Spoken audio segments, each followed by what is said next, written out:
Ladies and gentlemen, welcome to Spawncast episode 403. OJ should be popping in any minute now, but we wanted to get started at the top of the hour, or as close to it as we could. But we got some bunch of people here. Look, we got Evan returning from, where were you at the LAN party last week? No, it was the wedding of frickin' the timestamp Wedding. guy. You're at a wedding. That's right. Yep, you're at the wedding. How'd that go anyway? It was all right. It was cool. Yeah. Weddings at this point, I don't know how many more I'm gonna be going to anytime soon, but you get the right one with the right group of people. It's People in chat might remember it was the OG timestamp guy from way back in the day. That's the food guy, right? Yeah. Yep. Yeah, I remember him. Yep. Got married. So congratulations, man. Or Good maybe stuff. not congratulations. Mistakes I'm were joking. made. I'm joking. I'm married. not. Even though I don't wear my ring. I'm joking. I'm dead serious. Mistakes were made. No, Sean, how you doing? Doing all right. Watching Elimination Chamber. Knicks won a thrilling game last night against the number 2 team in the West. Overall, good weekend so far. Did it come down to the last shot? It did. OG Ananobi. Waiting for Tibbs okay. to just burn them out into the playoffs and y'all to lose again. So that's what's gonna happen. At least we'll be there, unlike the Bulls. Well, Bulls won 6, so I'm good. I think I'm good for a lifetime. Yeah. How you doing, OJ? I'm doing good. Living off Michael Jordan's fumes. Yeah. That was a good time. That was a good time back then. That was a fucking great time. You got That was space. incredible. And Celia, how's it going over there? Hey, pretty good. I just got back from a bachelorette party. One of my friends is getting married. Speaking of weddings, so I'm a little tired today. were there like male strippers and stuff? Evidently, it was supposed to be me. Sean asked the same thing. He was like, "Where are the strippers?" Because I posted a video because we were at like karaoke and it was really fun and it was cute. Yeah, no. You said I was the strip. I know, because you were like, "Where are the strippers?" And I'm like, "You're a stripper, Sean. Get out of here." And then you were, said, "Give me you were my like, money." "Where's my money?" And I'm Yeah. like, "Jesus Christ, man." Give me my money. Oh my gosh. Well, there was a bunch of stuff that happened this past week that we'll go over, which actually, before we start, I do want to get this from Sean, since you weren't here last week, and we did talk about Avowed. You have completed Avowed, and this is a big deal. All right, I'm going to explain why. Sean, it doesn't exactly grab all the AAA games, or the bigger games, I should say, that come out and run through them in a couple of days, but you did it with Avowed. It was I think that 31 surprised hours. a lot of people. So what was the deal there? What kept you engaged? The combat. I still don't really fully understand the story, but I do think it's interesting because there are a lot of things that you do that really like just change how things would play out.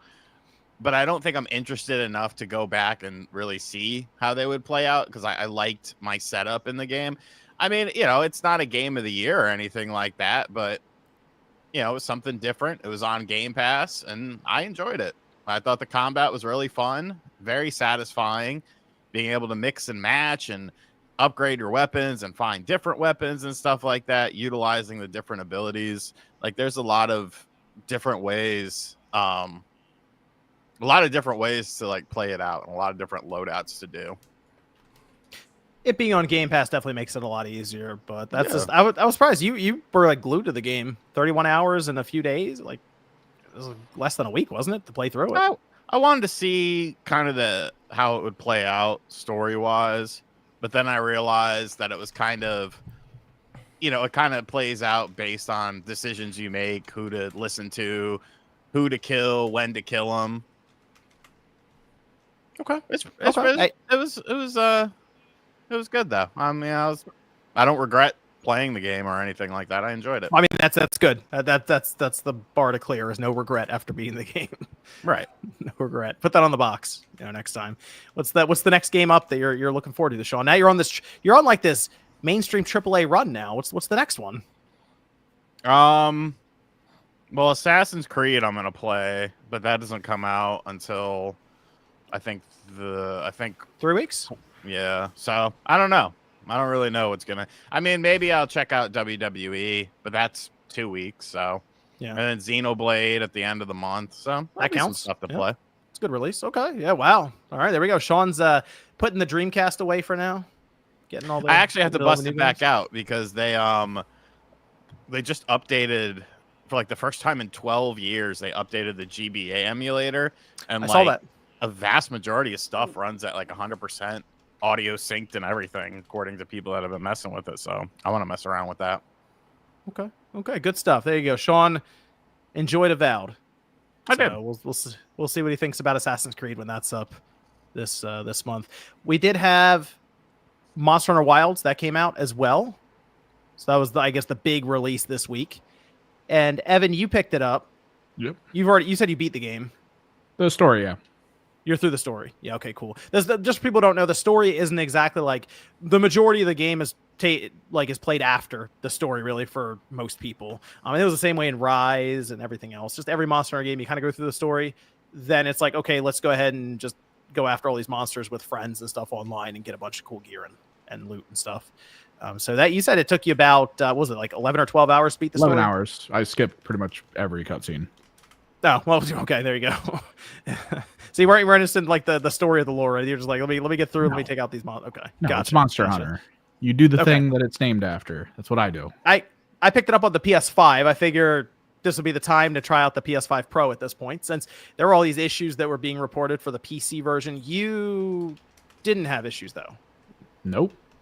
No issues with Monster Hunter Wilds at all on your PC. Okay. Now, any crashing or anything? Nothing. Nope. Oh wow. Okay. What's your build? I play Lance. Tanky. Well, like I right just on play it all for your PC, your hardware, real quick. Oh. What Jesus video Christ. card and stuff are you playing on? This is the 3060 with an i5. Okay. Wow. Jeez. That's the kind of setup I figured people would be having a hard time with. But no issues. It was a weird thing. When I first installed it back with the demo, it tried to put me on all low settings, and I was experiencing a lot of frame drop. But then I went into the graphics, saw that it was barely using any of my video memory, so I turned everything up, and now it's just smooth. So I'm guessing it was trying to put too much on the CPU originally. I think that was what people were talking about, all these different settings and INI files they were trying to pass around and stuff to fix it. So I assume it's a range of video cards. Like I saw someone who mentioned I didn't have any issues at all, and then someone asked them what they had, and they're like, oh, 4090. It's like, oh, well, okay. I would hope you wouldn't have any issues with that. It's just this RE engine and open world it's not a great fit. I mean, we had this with Dragon's Dogma 2, where that struggled and gave people a lot of issues as well. So Weirdly, that game didn't struggle at all on my computer either. I don't know. I must have a lucky build, honestly. All right. Okay. I have I've played about 4 hours on the PS5 Pro, which the PS5 Pro I put it on the frame rate mode. It looks good. I mean, while sitting back like 8 feet or so from the TV, and I'm sure it's using PSSR upscaling and stuff, but it looks pretty good there. I think for the most part, based on what's being talked about and shown online, I think the PS5 was the lead platform for Capcom for this one, so it kind of makes sense that the PS5 Pro would probably be the quote unquote most stable running version of it. But their PC ports, they gotta work that out. It's been a struggle for Capcom when it comes to that. So based on the numbers, which I don't know if you guys saw, 1.3 million concurrent players was recorded on Steam for this game. Yeah, I like saw the that. following day, Yeah, it was huge.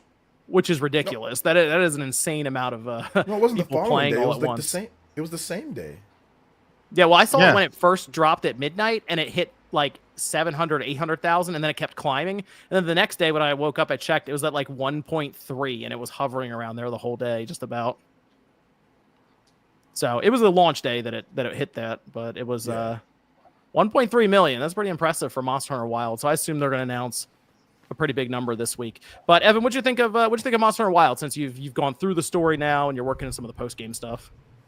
I mean, it's fine. It's Monster Hunter. Like they added weather. That's pretty much it. I guess because it's kind of like Worlds in that it's easier for new people to get into. It's got that. The characters in it will usually yell when you have to do certain things or pay attention to certain stuff. So they added a lot of that little extra casual type things in it. I've noticed that. And- I'm not the big Monster Hunter guy. I played Yeah. through Rise, and then I think Sean, we played some of that on the Switch. I remember when that dropped, we were like messing around with some of the multiplayer stuff for that. It was pretty smooth, but we had a like, sponsor to do. I mean, we still beat the game. We played through it. Oh and yeah, everything. I still beat the Yeah. game. We completed the game and stuff.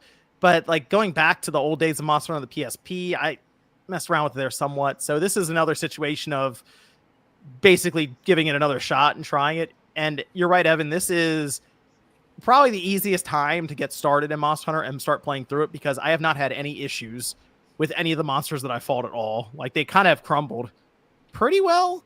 I'm using the insect glaive, the staff with the blade, and then you have like a beetle that you shoot at things. I mean, I can see that. Me with a lance, I'm just in their faces at all times. It's kind of weird at times when you're doing like the final bosses in the game and you're right in their face and they're just blowing up everything around you and you're just not taking damage. All right. There was the third or fourth monster I came across. There are people who were kind of freaking out online about it, and I went into it realizing why, because it's like, I mean, it's in the first hour or so. Someone was like, it's not a skill check, it's like an arachnophobia check. This is this massive spider with like the big spike on its back, and it blooms into a flower while it's fighting you. It looks all crazy. There's a few of those, but there is an arachnophobia mode in the game. There is. Does it just remove their legs? Is that the idea? I think it changes them slightly.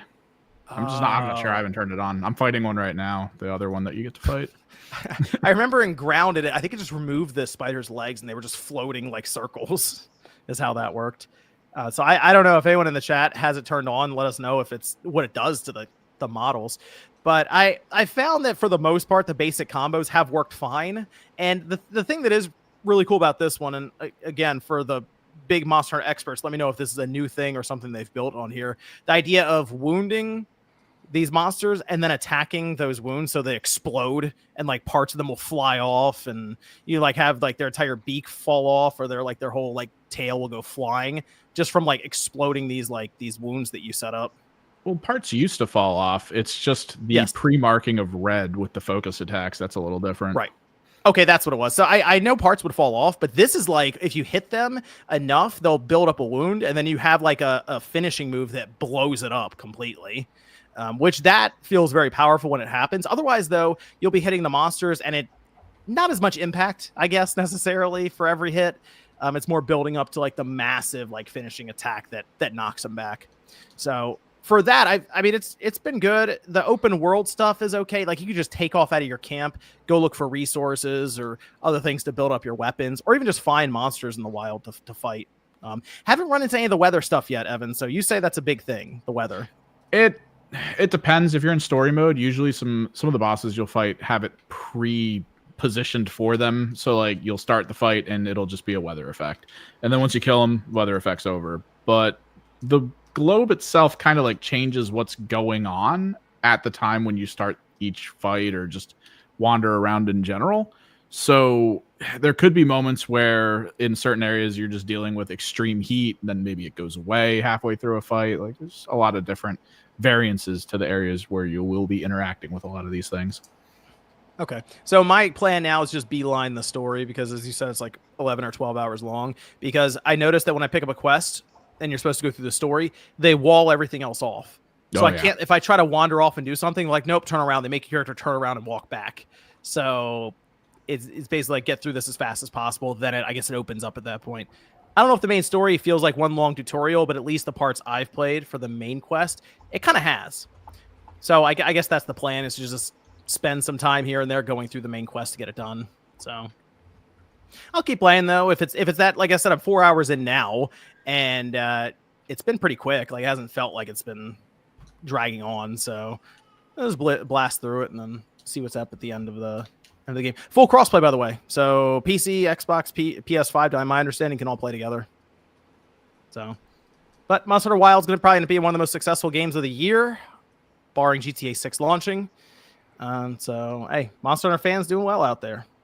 Doing well. Also rated a 90, so this very well could end up being one of those games at the end of the year that's in that discussion. So, good stuff. Good stuff. Monster Hunter Wild's out now. Out now. Let me go over to Celia. Celia, how you doing? Hi, a little sleepy. I'm waking up. Okay. Here. Okay. Hi. Okay. We're gonna talk about the Pokémon Presents. Okay. Yeah. All right. So I want Celia to also be able to give her her excited take before some of this goes south. So let's go through. I have Pokemon ZA separated at the end in like the Okay. notes and stuff that I wrote up. So I wanted to see what Celia's thoughts were as well as we go through, because I do know, like Sean, you probably fell asleep through some of it. Like a lot of it wasn't up for it. Well, I'm saying a lot of it wasn't necessarily just the video game itself. There's a lot of other side stuff here as well, which when they started it up, they did mention that Pokemon is 29 years old. That is a bit of an age check there for everyone. 29, which I mean means next year's 30th anniversary. They'll probably have the new generations ready to go to show off and stuff. So that'd be a big deal for them. I just had to stop for a minute. I was like, wow, it's been 29 years.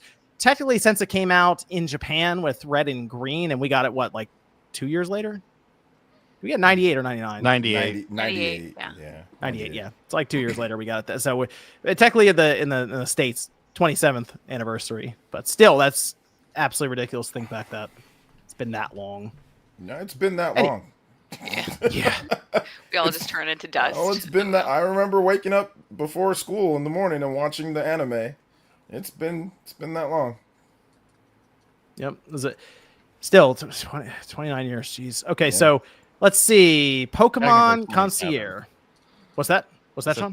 Technically 27. You don't live in Japan. Well, you know, we got word of it, you know. That there was this thing taken over in Japan, the Pokemon stuff, Pocket Monsters. I used to see posters in like certain shops. They would have posters of, and I didn't know what the hell it was. Like they had stuff like Dragon Ball Z too, like where we were like way past. Like they had like, you know, Vegito and stuff like that. They got the picture of Trunks. You're like, who the hell's that? Yeah, and you're like, who the hell? They were just merchandise of Trunks and Vegeta, like during like sagas that we didn't even get yet, like in the late 90s. So I did see some Pokemon stuff, and I was like, what the hell is that? But it technically for us, yes, 27 years. That's still a while though. Think back 27 years for that. So we had Pokemon Concierge. So Celia, have you watched this on Netflix at all? No, I haven't. I feel like you're going to be disappointed with my review of this because, Okay. like, in general, like, I thought this was an okay direct. It wasn't the worst thing ever, and it wasn't like, holy shit, jumping out of a chair, excitement, you know, I don't know. But Pokemon Concierge, I think, is cool. I think the art style is great. I haven't given it a chance yet. To be honest, I haven't been really into the Pokemon cartoon since like Gen 3. I did watch the most recent, the last season of Ash when they said goodbye and they finally had him become a champion. Sorry, spoilers. I did watch that season because there was so many. I know, I'm the worst. Because there were so many cameos because they brought back Butch and Cassidy. They brought back a bunch of other characters that like I was really excited about. But besides that, I haven't given Concierge a chance, but a lot of people said I would like it. So I'm adding it to my list, and eventually I will. To be fair, that spoiler was impossible to miss online that day it happened. Yeah, no. Like it was, people were celebrating like they won the suit, like actually won like a Super Bowl or something, like some crazy thing. And I was like, yeah, finally the payoff happened. It just took forever, like decades. Well, yeah, So. he couldn't become the champion because once he does that, you know, kids can't relate to him anymore. So I totally get why they nerfed him and they made the choices that they did for him in the anime. Well, you know, you mentioned something, Celia, your thoughts about the Pokemon Presents. Does anyone remember any Pokemon Presents that were like actually over the top, like amazing or stood out from any of the other ones? I feel like every time a Pokemon Presents happens, it's probably that reaction you just described, Celia, as like, it was okay. I felt like the Scarlet and Violet reveal. Okay, we were disappointed later on. No one hates Pokemon like Pokemon fans, but it's one of those things where, like when they initially revealed Scarlet, and I was like, and they're in a school, and like the starters are so cute. I was like really really excited. I was pretty pumped during that one, but yeah, you're right. You know, it's. I don't think there's been a single one. Remember the show that we had before where we were talking about it, and I'm like, yeah, I'm not excited because they're short. They're not going to be revolutionary. They're not going to be what people are looking for. So there's never going to be that type of hype. They're too short, and it's for like the hardcore Pokemon fans. It's for the people that just really like Pokemon. if you don't really like Pokemon and don't really like battling and don't really like what Pokemon's about, you're probably not gonna like the show. And that's why there really hasn't been many that's like, oh my god, I'm so blown away. It's just too short and not enough. Well, they touch on a lot of different things in it, so it's like a little something for everyone. Because Yeah, like they touch the TCG, the mobile console, like I don't know, but worlds that's for a not going to second. get the people that, I mean, mobile games or like mobile stuff like Pokemon Champions. That's hype for like, I don't know if you guys know Wolfie, right? He's like the I know Wolfie Pokemon. is. Yeah, Dude, he kicked his butt. videos like blown. He's got like 800,000 views and like, and he just posted a video today talking about Pokemon Champions. Yeah, for like the core hardcore Pokemon people, that stuff's like, oh my god, that's awesome, because yes, that is going to change. It's basically Pokemon Stadium anywhere that you want, right?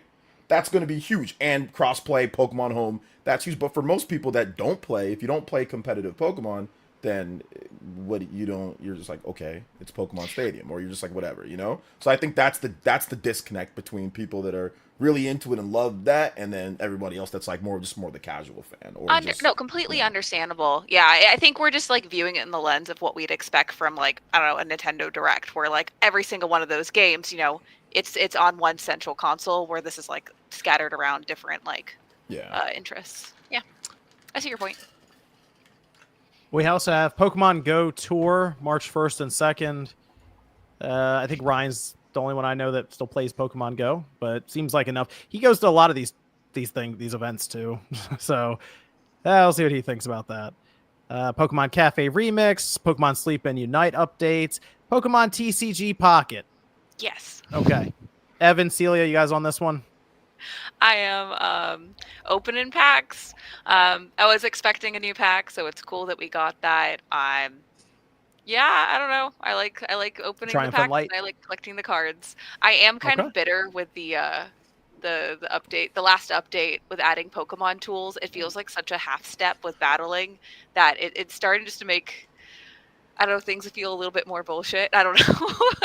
So I'm a little frustrated with the battling system right now, but I need to redo my deck and maybe I'll like it better once I'm Okay.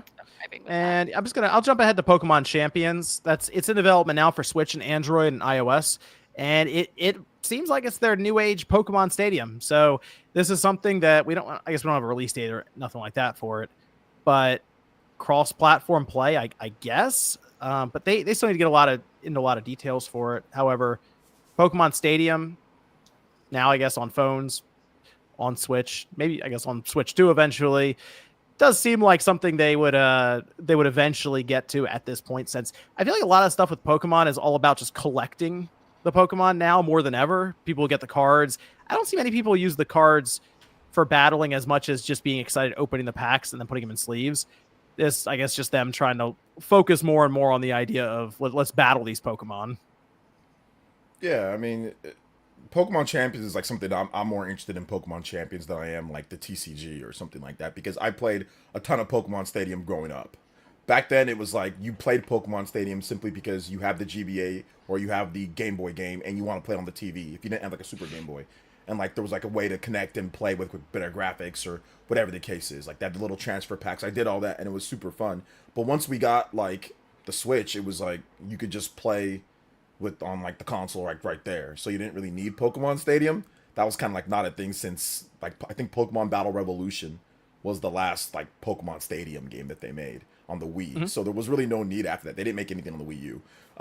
So yeah, so this one looks cool. Like I like the fact that it connects to Pokemon Home. I think that's like the big thing. Like I have a ton of Pokemon that I still have not transferred over that are like on like my Pokemon, like the DS games and all that. So that's cool. Whatever ones that they can take, that'll be cool. So I'm looking forward to that. And like having probably like cross play between mobile and Switch, that's good. If you're going out, you don't want to take your Switch, you can just have it right there and play. So I think that's going to be big for people that like to battle Pokemon, at least, you know. Big mobile phone push on this one. Yeah, that's smart to do the mobile phone push. Like I'm not a mobile phone person, but in this case, it's smart to do that just because, like I said, just to be able to have it. Like you just want to have it on Switch at home console. They'll probably be on Switch 2 as well, since the game probably won't come out till next year. Maybe I don't know when it's gonna come out, but they didn't give any release window.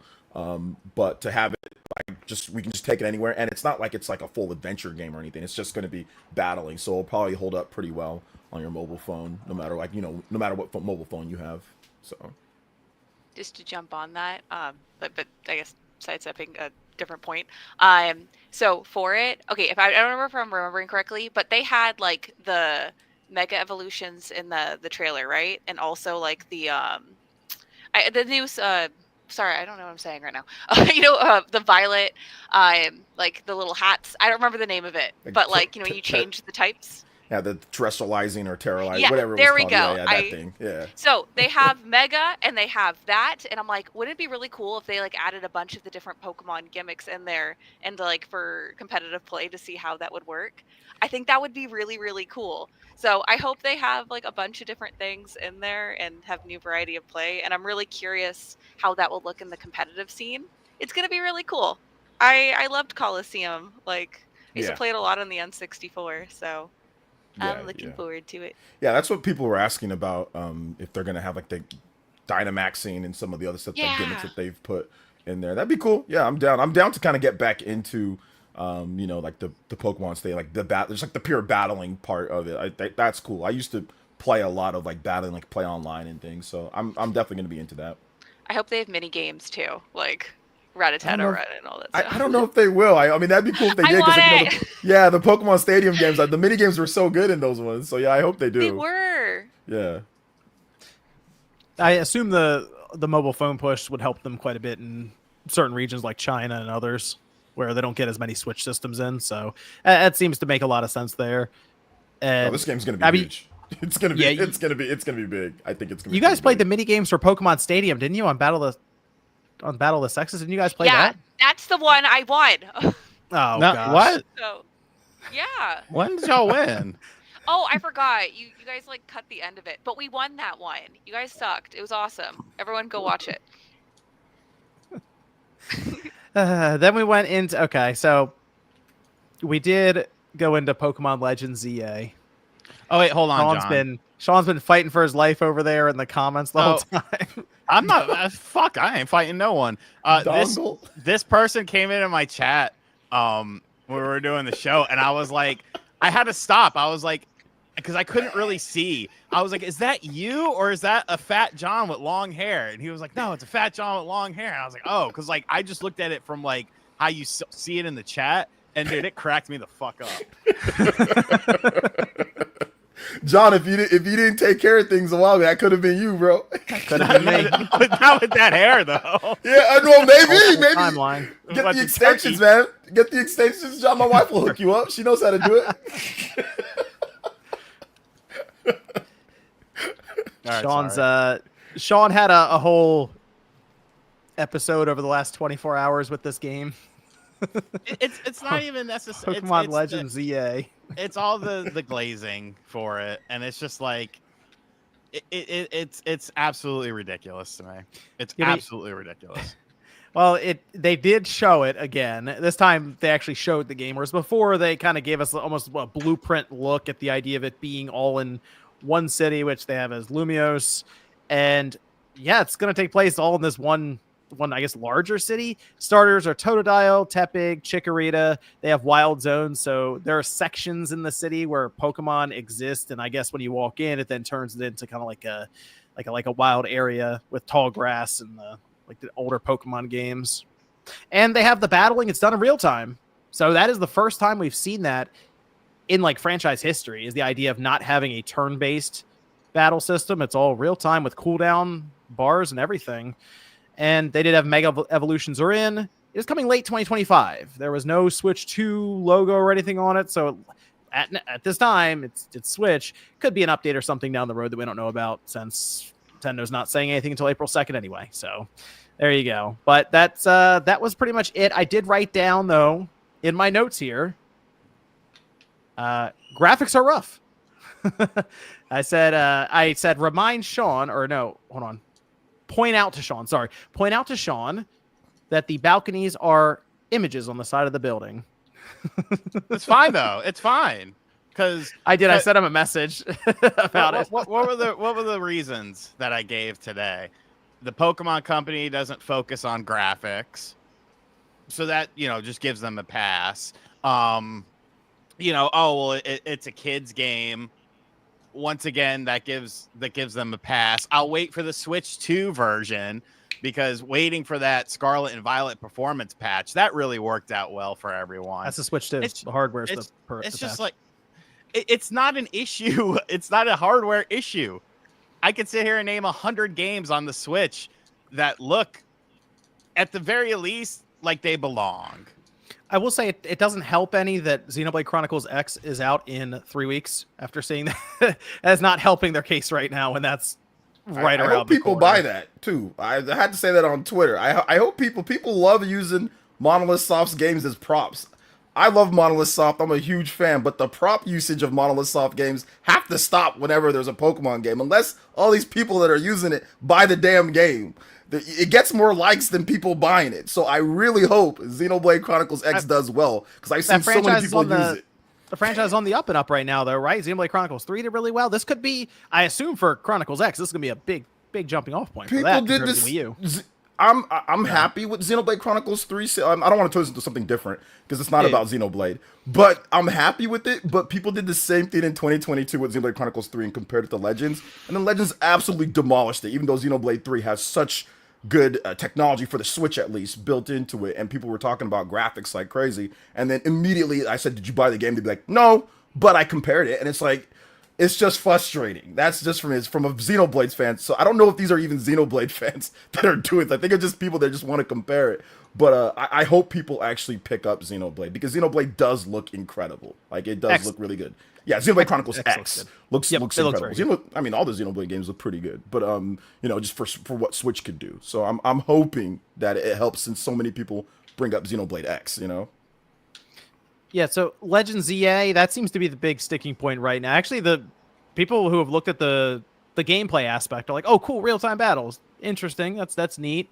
I haven't really seen anyone say anything too negative about any of that. It really does come down to the graphics right now that are being presented, because and they do performance and the frame rate doesn't. I mean, there was a million hiccups during that thing, and it's just like, Jesus fucking Christ. You know what? The thing that bothers me the most is, I don't give a fuck if like young people glaze it and shit like that, but like, it's just it's so corny to me. And I'm not calling anyone out. Get your money, get your bags. But to see these fucking big ass Pokemon channels that are these grown ass adults around the same age as me, just feeding everyone, oh, it's okay, it's okay. It's like, bro, just be fucking real with them and be like, hey, you know what? It doesn't look that good, but hopefully, they figure something out and the gameplay is really good, like I just don't understand.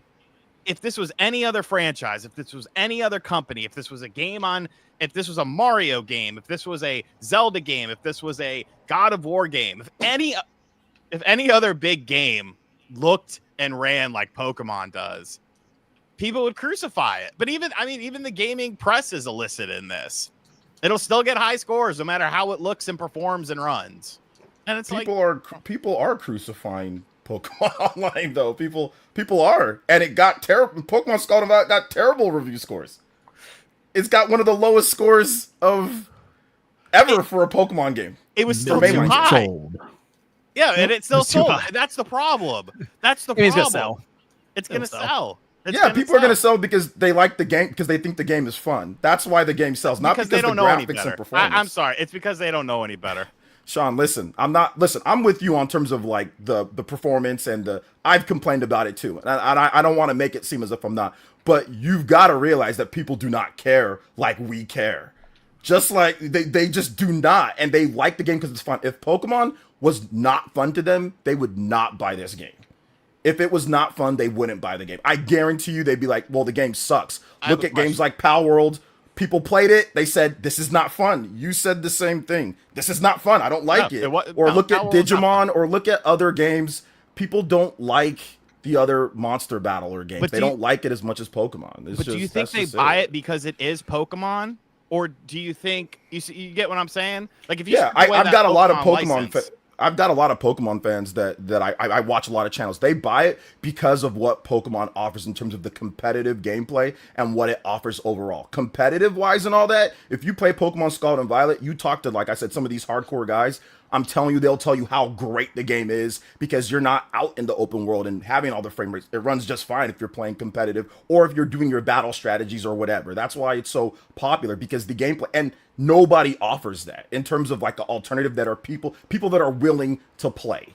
Nobody else offers that as in depth. Like, there's big companies, right? We have Activision, we have Sony. None of them have made a competitor that is as good in terms of the gameplay for people to play competitive wise, competitive multiplayer. And I think that's the reason why people buy the game. They buy the game because they think it's fun. Now, once again, I want to make sure I say this before I have people going crazy in the chat. I agree with Sean on his video. I agree with I made my own video today saying like, hey, the graphics are not good enough. That's got to be better. I wish it was blah blah blah. I'm all there with you, but I'm telling you what these people are saying. And I'm glad that you're telling me that. Yeah, because like, I'm a much more casual person. But when I see a game that looks like this, and I see Arceus, it's like they took everything from Arceus that made it kind of different. You know, the somewhat darker tone, a bit of a different art style, and then we're just like, no, we're gonna use the sword and the Scarlet and Violet art style, and then turn up the brightness on everything, and just it's just crazy to me how low effort a lot of these games look from them. And I saw someone say, well, what about you said that companies are spending too much money on stuff. They're the biggest thing in the world. If there's one company that could take a little bit of a chance and actually put some spit and polish into a game, it's them. And I'm not asking for AAA graphics. I would be happy with AA graphics. I'd be happy with something that looked like it belonged on the Xbox 360 or the PS3. I had to defend you when one guy was like, you just want ultra hyper realistic graphics. I'm like, no, Sean does not want. Not at all. I defended you. I was like, Sean does not want ultra hyper realistic graphics. He just wants it to be up to at least the standard of what the Switch 1 potential standard of what the Switch 1 could do. I don't think they're ever going to get to a Xenoblade level, at least not with Switch 1, or get to a Breath of the Wild level. I don't think they'll ever, but yeah. I mean, those games were built over a course of like 6-7 years or whatever, right? They're never going to get to that level. Like a Tales of Arise look might suit Pokemon, all right? Something like that, like where an it's still cell shaded. would be kind of fucking cool. That would be cool if they did that. I actually like that. HD 2D, they would do it, and like us old heads would be like, "Oh my gosh, heck yeah!" But then like the new audience would be like, "Screw that!" Like, you guys see how they shouldn't, because that competitive aspect will still be there, and they'll get it in spades, and then everyone will be happy because it'll look and perform good for people who are more casual, and then the competitive people will still have their competitive. Yeah, I agree. I think, but I'm just saying, like, the look of like that type of look for people who. The newer audience, I'm not so sure. Like I said, look at how Jordan and how Jordan and Click think about HD 2D. Like they're just, as soon as they see an HD 2D game, they're just like, Like, don't get me wrong, I'd play the heck out of that. I'd love an HD 2D Pokemon game. I think that'd be pretty cool. I just don't know if they're gonna do that. So guys, I have a question for you. Have either of you played the new Pokemon Snap? Yeah. Yes. So, Pokemon has proved that they can make a colorful and interesting world. Bandai Pokemon Namco Snap, made that. The new one, fantastic. Bandai Namco. Oh, God damn it. They can outsource to companies that know how to do it. Bandai Namco did the two good-looking ones. Let me talk. Tournament. Let me talk, Sean. I am not going stripper. against you. What did you say? Nothing. Proceed. Okay. No worries. So, for that, the Pokemon world, it's the Pokemon Snap, it's beautiful, it's gorgeous. Sword and Shield, though there were a lot of things that were obviously cut and limited on, the worlds, the towns, they were interesting, they were fun, they were unique, and this game was disappointing. Obviously we're just seeing a very early trailer. I would love to give the benefit of the doubt, but I feel like right now, though I am a Pokemon fan and I want to be like, fuck yeah, this is going to be the greatest thing ever. I'm a little burned from how Scarlet and Violet were handled and just how plain Lumiose looks. And like, I played X and Y on my DS and I feel like it looks significantly worse. I don't know. It's very similar, but like it just isn't as interesting to me. I don't know. I don't know. It's very similar, but like it just isn't as interesting to me. I don't know. I don't know. It's very similar, but like it just isn't as interesting to me. I don't know. I don't know. It's very similar, but like it just isn't as interesting to me. I don't know. I don't know. It's very similar, but like it just isn't as interesting to me. I don't know. I'm just confused what the thought process of this was, because they're saying, oh, Lumiose is, under construction right now and it's going to be way different. But it looks very one-to-one still.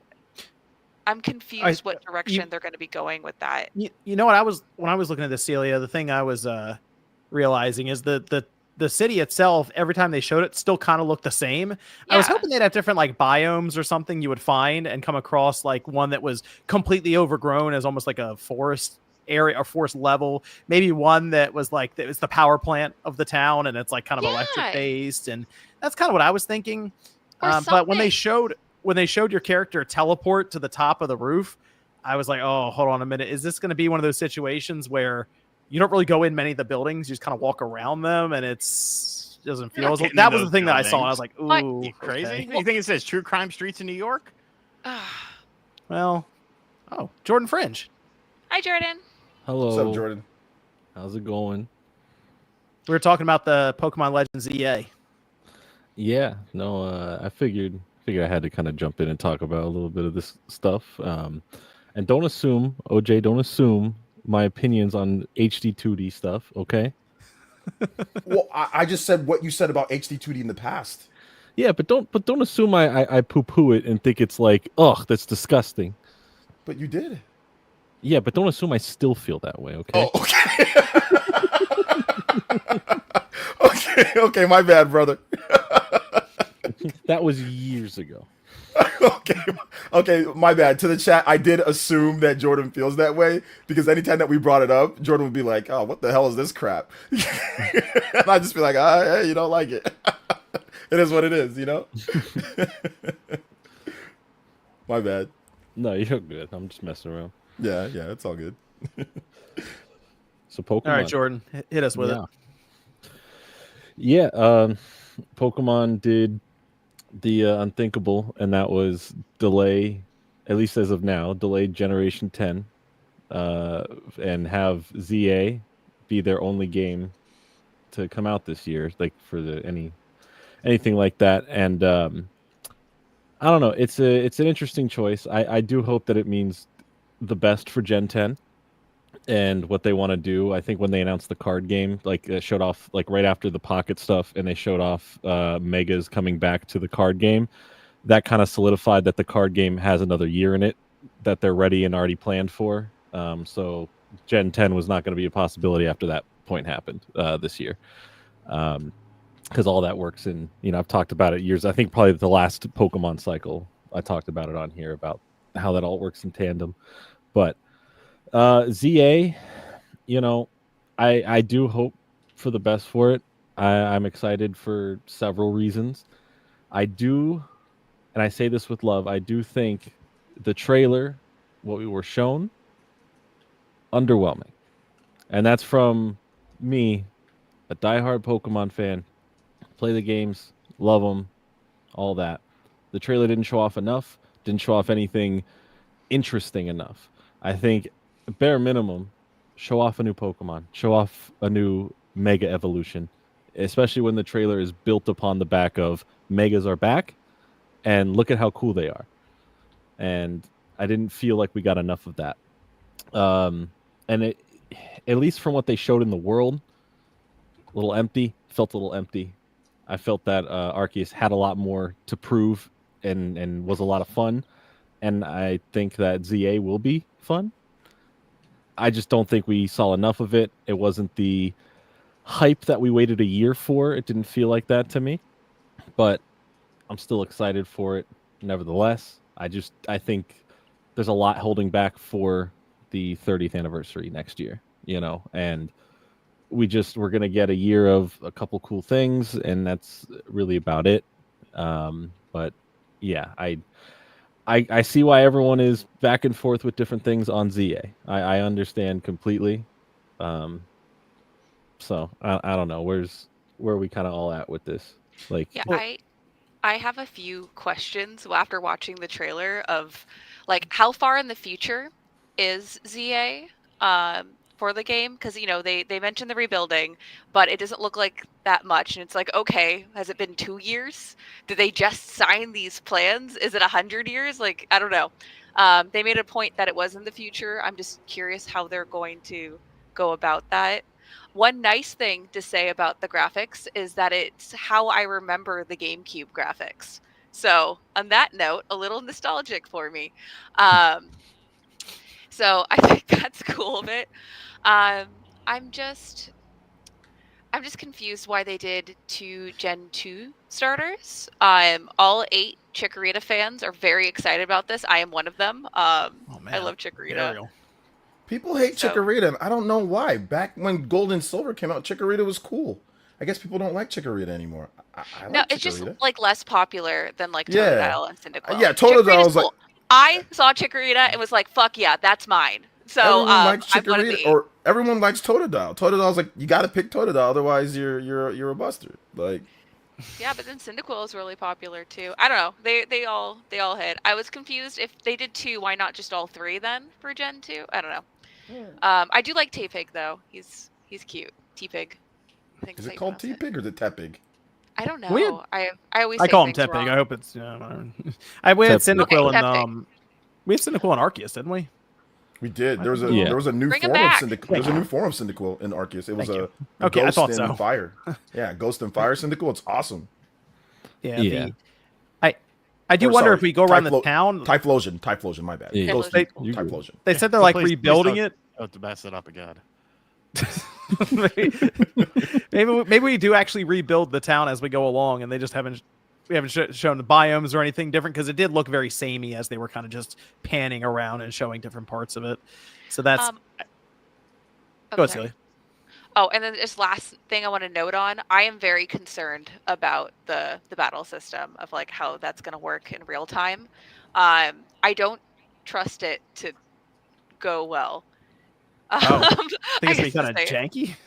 Yeah, I'm really scared it's Huh. gonna be like that, and then like it's just gonna really hurt, to play the game. And I'll play it, it's Pokemon. We're all complaining about the game. We're like, oh, it looks horrible, and we don't understand it, but it's still gonna sell like 10 million copies like day one. Oh yeah, it'll easily sell that. Yeah, that won't be an issue at all. I'm actually looking forward to the battle system because it's just something different. Pokemon Legends was a hybrid action RPG. Like you would, you would do action parts at times before Pokemon battles, during boss battles. And this one, it further pushes it away from the core multiplayer Pokemon games that are straight turn-based. So the further they can get away from it, I think the better, and the further they can actually try new things. Now, it might fall on its face, but I'm willing to say, hey, look, I'd rather have them have 2 separate ones. One of them that's going to be a single-player adventure that goes into all-out action, and then the other one, we know the core Pokemon games, like the multiplayer ones, are going to be turn-based, So if this one falls on its face or it's not very good, they're going to have the other ones for the battle systems for people or whatever, right? So I don't have a problem with them trying something new and trying some different things with this one. I just, once again, like Yeah, I don't have a Jordan problem with said, it either. I just yeah. I'm worried because I don't know. I'm afraid it's going to be a half step, and like the footage that they showed, it just felt like the Pokemon was just following you around kind of, and you're repositioning it like that. So I'm just curious how controls are going to look. yeah. I'm definitely interested to see how this whole thing turns out, like with the city, like the world that they build here in that city. And the thing with this though is, again, the graphics came up, of course. That was a big discussion. Sean, you were saying it doesn't, like, none of this, it doesn't really make sense with how much money comes in for the company and the IP and stuff. And I do think there's a simpler answer here than people realize, and it's a fortunate thing to have to say. I think I just don't think Game Freak's very talented in that regard, and it's sad because I think we all assume that like all these studios are like similar talent level and stuff. I just don't think Game Freak is at that level in terms That's of 3D what's- visuals. That's what Sungrand Studios said. He's a I just don't think developer they're as very well. good at it, and it's Yeah, sad. But I said I think they need a PS5 to make a PS4 game. I think they need a PS4 to make a PS3 game, as an example. They are always like they need the next generation to make I the don't think previous that gap is generation big visuals. enough. I don't think that gap is big enough. No, it's just it does seem like they're and if you think about it, they started their 3D development cycle like just recently. I mean, they've been on the 3D up to the 3DS this whole time, right? And it's 2016. And 2015, you're right. It is. 2016. You're right, That's Sean, when that they it is sad to think about that because it's such a valuable property. It sells so many copies. I think that's the simplest answer. Is they're just not very talented at this. So that makes it okay. No, No, I think that's the explanation. Like, I just hire think someone. Fuck. Figure out just think- something. Ask for help. I think the problem is they don't give a fuck, and they shouldn't because it keeps selling. But at some point in time, people got to be like, maybe this isn't it. Maybe Yeah, this I isn't it. I don't think it's ever gonna get to that point. It won't. I don't think it's. It Yeah, won't it's never because people just like people that fucking buy Madden, just like people that buy Call of Duty, they buy it because it's Pokemon. No, they buy it because they like it. They buy it because they like it. That you might not like it. We might hate the graphics and all that, and I agree. But they buy it because they like it. I get we have a difference, but they like get it for Christmas and because it's Pokemon. They like as well. They like the Pokemon fighting against the other Pokemon. They like the moves. They like it. Now, like I said, I understand it's hard to understand that because you think the quality's so bad, and I agree the quality could be better. But I'm telling you, people that like it, that's why I have so many people arguing with you on Twitter. Feels like Stockholm. You know, Yeah. The little Stockholm syndrome. Then Like, Madden has Stockholm, Call of Duty absolutely, has Stockholm. absolutely. All these, but That's they why I like use it. those. They like those games. I But stopped every complaining year- about Madden a long time ago. You know why? Because the people that like Madden are just going to sit there and say, no, here's X, Y, and Z. I mean, I can still complain about it, but I was a religious Madden player for 12 years plus. But it's just, they didn't feel like doing any better until college football came out. College football was a little bit better. But Madden has just been like, man, it's been kind of bad for a long time. And I tried to get into the psychology of people who actually like Madden. And from what I've the seen, psychology of the Pokemon people. it's they simply like it. They like it. There's nothing else to say outside of they like it. It might not be good. It might, and I agree with Sean. I agree with a lot of your points, bro. But I'm telling you, man, they just like something that's we don't like it, but they like it. It'll definitely be a really popular holiday, like gift, right? Like, what's the Pokemon game? All right, pick it up. That's the Christmas present, that's whatever. So I think that'll sell quite a few of them as well. But we still need a release date for it. I think the trailer that's released in Japan still said fall, August, September, maybe somewhere in there. So. I think September at the earliest.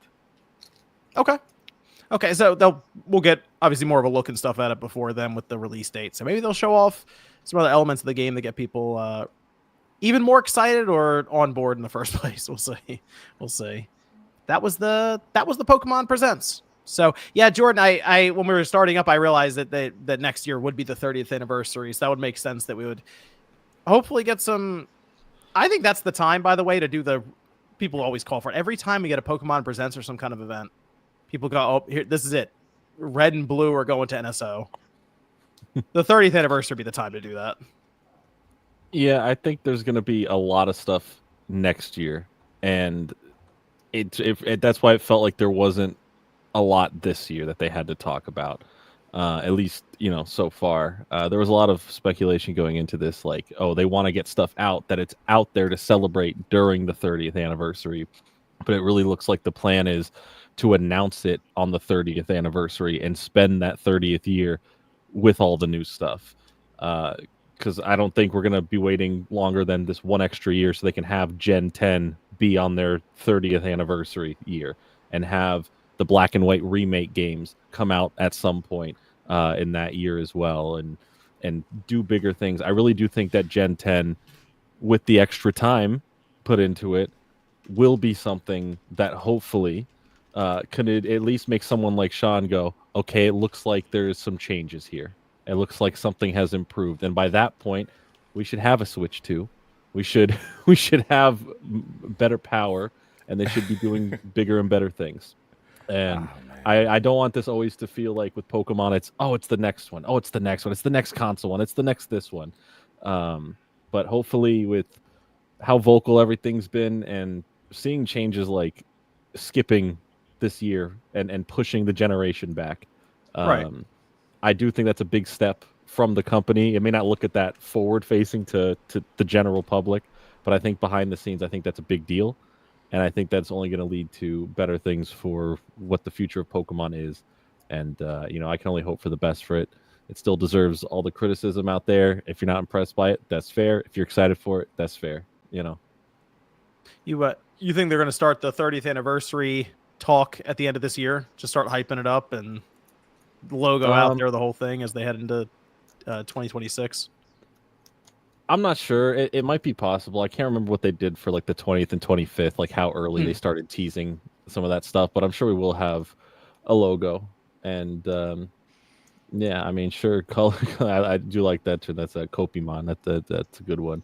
I mean, I don't have Cope. I'll criticize anything all day about it. I can only tell you my opinions as well. I like Pokemon. Doesn't mean I like every video game. I wasn't laughing at that. Someone is trying to distract me. That's cool. Okay. No, Jordan, don't say that, man. Don't say that. Let's don't say that you're not coping, bro.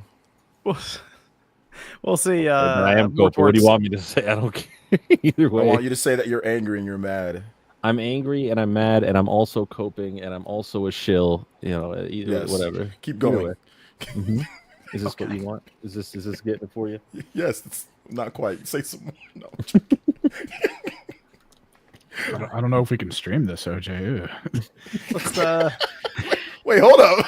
Wait, pause. Let's move over to another big story from this week, which was WB Games.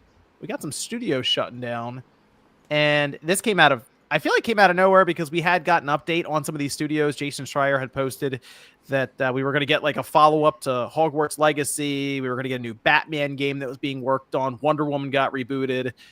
But then, out of nowhere, was this like Monday or Tuesday or something this week, Jason Schreier posted that Warner Bros. Games is shutting down Monolith Productions. Not Monolith Soft, by the way. This was I feel like this is just becoming a joke in the comments. Oh, I thought that was Monolith Soft. Never mind. Now, Monolith Productions, Player First Games, and WB San Diego. They're also canceling the Wonder Woman game. Now, Monolith Productions has been around for a long time. They were founded in 1994. And they've done quite a few franchises. And there's one in particular that everyone was bringing up, which is Fear. Because Fear 1 and 2, they did those. Fear 3 got handed off to a different studio, but they like set the tone. They started that franchise. Yeah, exactly. Fear 1 and 2 are awesome titles. And Fear 1 was like $1 on GOG. And it's like set up for modern PC builds and everything, and it's still awesome. It is. But they're gone. They did the Middle-earth, Shadow of Mordor, Shadow of War, No One Lives Forever. And just like that, almost overnight, it feels like gone. From there, Player First. They made Multiverses, which WB bought them last year for $100 million. They are now shut down. Multiverses launched, shut down, launched again, then shut down in the time that they had owned them. That might be the biggest scam nobody's talking about, by the way. Yeah, WB San Diego, I believe, did a lot of some of their mobile games and stuff, so they're now shut down as well. That is quite the bit of news there all at once. People were not happy with any of this. Can I go on a small rant about multiverses? Yeah, sure, go ahead. Small rant about multiverses. So the funniest thing about multiverses, and you have all those IPs, right? You have Batman, Superman, you have all that stuff. Let me just did any of you guys play Multiverses here? I played it briefly. No. I started up when it first came out, played it for like an hour or two, and I was like, okay, I'm good. Anybody else play it? Like, nobody here played it. Who likes? You guys like Batman or Superman? Yes. You guys like Batman, Superman? Yeah, right? Batman's cool as shit. Yeah, Batman, and they've somehow fumbled it to where people that like Batman and Superman don't want to play the game. That is the worst thing that I've ever seen. I need these companies to stop hanging on Smash players' balls for these games, because a lot of people just don't care. I'm the biggest Smash fan on this panel, but I'm so sick and tired of companies coming out with these games and thinking that the hardcore Smash community is going to lead you to some big game. Once people start seeing characters hyperventilating all over the screen, they don't want to play. So if you're going to make a Smash clone or a game that's like it, please focus on fun.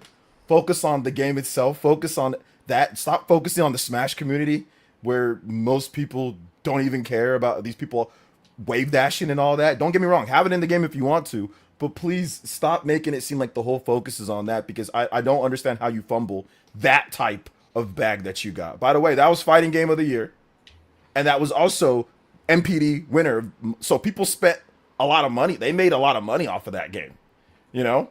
And it's all going to be, you'll have your stuff after it shuts down, but it's going to be gone. So I'll hope for the next person who thinks that they can do something like in this genre, this platform fighter thing. Please, if you get an IP like Warner Bros., if you get something, please make the game, focus on the game just being fun for everyone first, and then add in those hidden layers of depth. That's why Smash Brothers was good. Not because they appealed to all the people that want to sit there and sweat it out for 10 hours playing the game a day, but just for everyone, and then you find the hidden depth. That's what makes Smash Brothers super cool. So I'm hoping that, because this is the worst thing that I've seen, and I know you guys don't care too much about it, probably people in the chat don't care, but to see Batman, Superman, Wonder Woman, and all these characters and have it flop like this, it's the worst thing. And like I said, people spent a lot of money on this game too. Like they made, it was an MPD top seller, so as a free to play game. So yeah. Anyway, that's my little rant on John, that. why didn't you try to get Jason on again for his report? I know it seemed like it went pretty well last time. It could have been good. Yeah. Chat really enjoyed it. Come on by, Jason. Hop in. The thing with this, because we got more No hate to information Smash players though, real quick. No hate to the Smash, like competitive. I played competitive. Put on some goddamn deodorant. You know, that's all I have to say about it. So that's true. You might get put on some deodorant, but I'm just saying no hate to them, because I got friends in the community. But I'm just saying, like, I don't. This is not the way. Most people don't have friends. Most people don't like that community. I'll be honest. The community doesn't like the community. They all hate each other. I'll tell you that right now. But I'm just saying, like, I just think that it was just a bad move to just, because like it's such a small community, and they implode on themselves. So why would you target that for a WB Batman Superman one? Like, it doesn't make sense to me in that respect. But hey, like I said, I'm done with the rant. Sorry, John, go ahead. They're fine. That's player first. Yep, they're going now. So $100 million. That was the cost of it. Less than a year later. By the way, that game wasn't even available for the whole time. It wasn't even. Did they take it away or some shit? Yes, they took it away for almost a year. For like six to 9 months. I don't know. I think it was like 6 months or 9 months somewhere. It was gone for a while. It was gone for a while. Yeah. It was gone for a while. Didn't work out too well. Now, Monolith Productions, the storyline here is after Shadow of War, they started working on an original game. So it was going to be a new IP. Something happened there and they canceled it, and they decided to give them Wonder Woman, which at that point, a lot of the top studio talent that were in the credits for Shadow of War, as an example, ended up leaving. So I don't even know who was left at Monolith Productions when they were working on Wonder Woman. They tried to get the Nemesis system in the game that they used in Shadow of War, and it didn't work, so they took it out, and they were just going to try to make a open world action adventure game. And I guess it just wasn't working at all. Now, the talent that left, a lot of them went and formed Cliffhanger Games, and I believe they're working on the single player Black Panther game right now at EA. So if you like Shadow of War and Mordor, that's where they went. You can follow that game.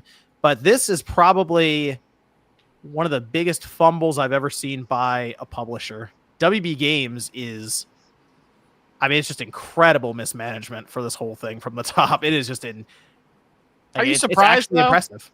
Are you surprised? Am I surprised now? Like this is a trend amongst a vast majority of Western game developers. Well, I think WB is like one of the standouts, because if you think about it, they had somehow thought it was a good idea for Rocksteady to do a live service Suicide Squad game, which is a terrible idea. It was It good in 2017. previewed well, though. Remember? It previewed well. It was good in 2017, right? It was a good idea in I 2017. don't know if it did it? I feel like it It did. did. It? did. I did it. It did. I thought it previewed mixed. I thought the previews I were thought mixed. people There were kind of something- burying yeah. it a little bit. No, it was. I'm pretty sure it was mostly positive. Let me. Really? Okay. I thought it was my bad. Maybe the previews that I saw. I could be wrong. I remember they showed us the menu. Remember when they first showed us the gameplay? We were like, "What is this? What? This doesn't look good." And they showed us the screen that looked like it was like a little mobile game kinda with all the numbers and stuff. We're like, what are we looking at here? So as soon as they showed it to us, there was immediate like recoil to the whole thing. Yeah. It was a bit more mixed. It was a bit more mixed. I stand corrected on that. Sean, do you think your algorithm is just the super positive people because that's who you interact with? No, I don't interact with them. You know what it is? I think you know what it find is? everyone that's excited. No. So. You know what it is? I'm gonna fucking reveal exactly what it is. That motherfucker right there with the fucking earbuds in his ear. He always sends me positive tweets from people all the fucking time. Anytime they're glazing something that he knows will annoy me. So I think that's what happens because I click on the tweet and I'm like, what is wrong with this motherfucker? Do they not live in reality? And then I think it just infiltrates my Twitter line. I like to test John a lot. God, I hate you.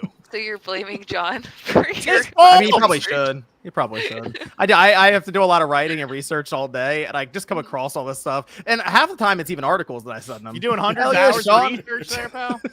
It's like, I wonder if this will do it. Let's see. That's really... Keep on doing it. Research is good. Research is good. Yeah, so I just make sure Sean sees things. Good.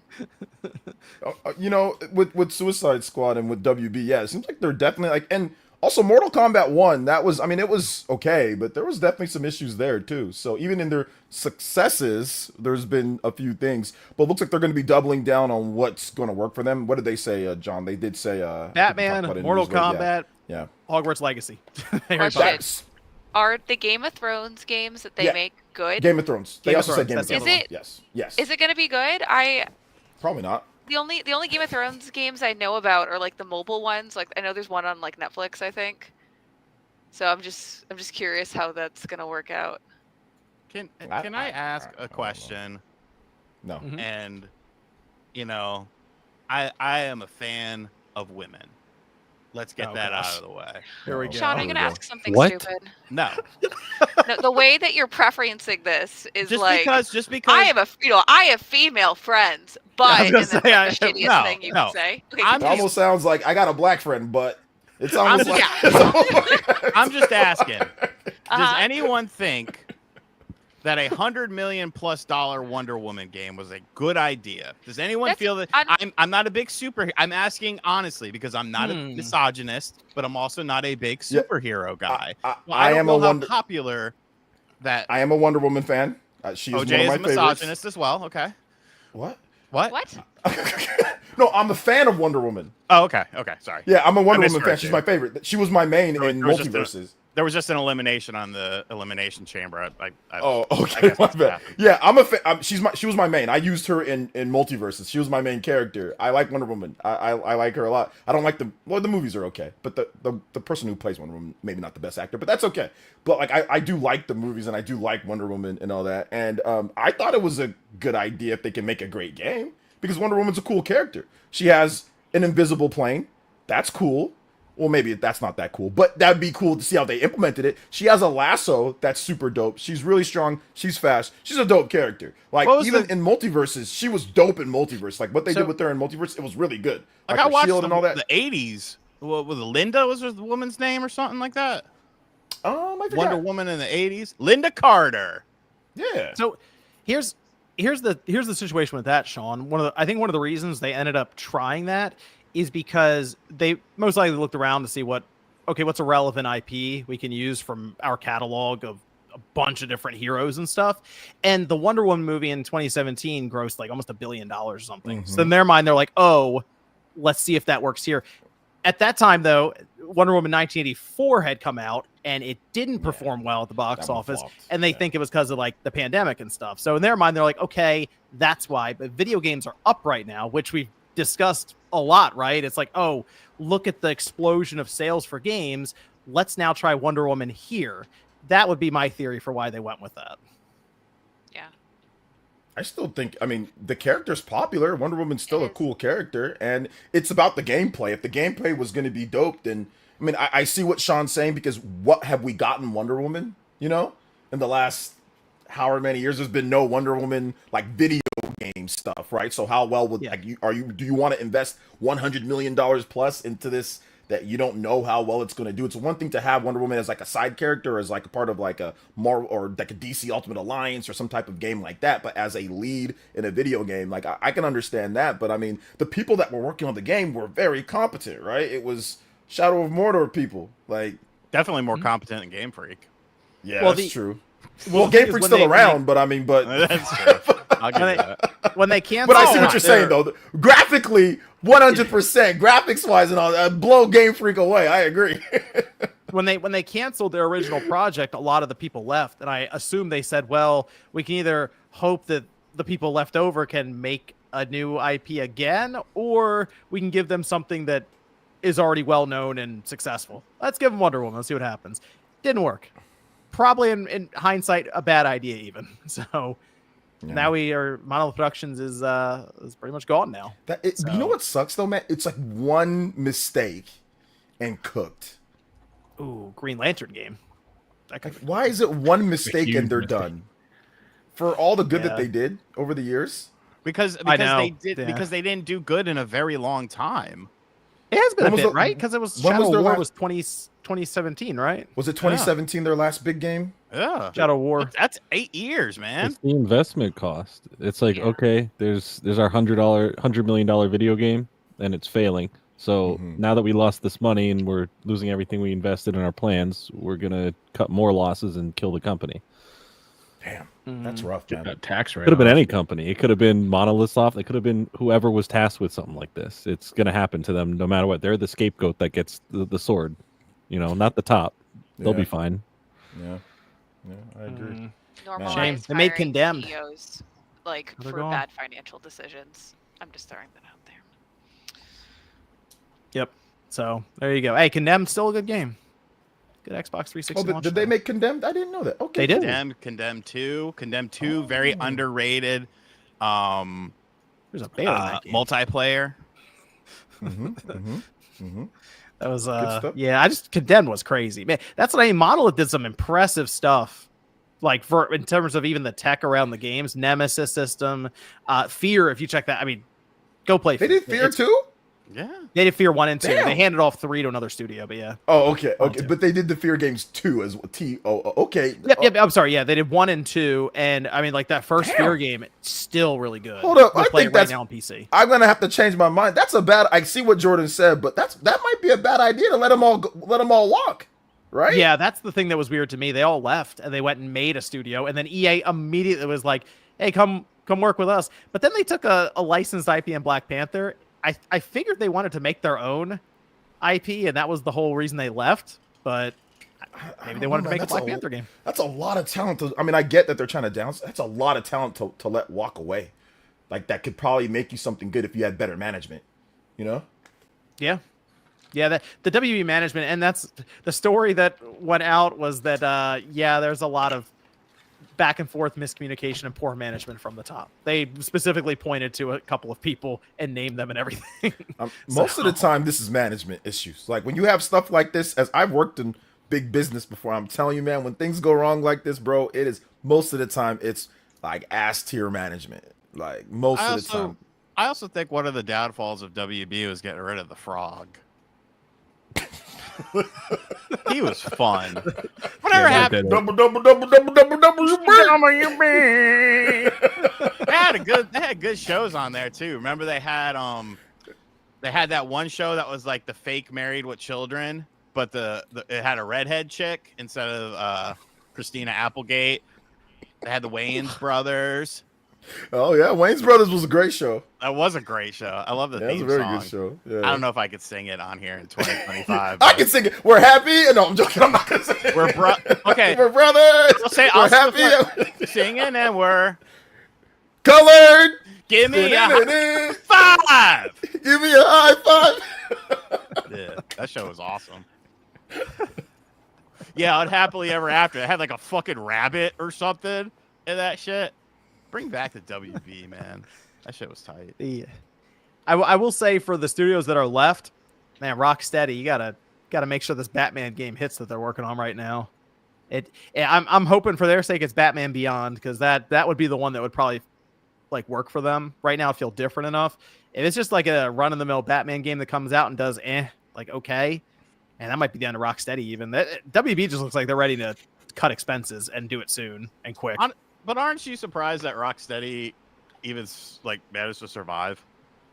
Yeah, a little bit. I really thought Suicide Squad was gonna. Apparently, the reason that they like a lot of the stuff got canceled is because Suicide Squad underperformed and Multiverse underperformed, and then they took a bath on the Wonder Woman cancellation. They're like, nope, that's it. Monolith's gone, and they had to cut expenses. Took a bath. They grabbed the toaster while it was plugged in. Like, all right. Yeah. The management must have been, or like the upper management, like the people that they must have been absolutely livid. That room must have been a war zone. It must have been like banging the table and like you guys, like how you guys mess all this up over the last 10 years. Celia, what was your favorite show on the WB? My favorite show. That's a good question because I can't remember. They had white girl shows on there. They had Seventh Heaven, Gilmore Girls, Buffy the Vampire Slayer. W. Sorry, I'm very confused. What we're talking? What are we talking about? Was Animaniacs on WB?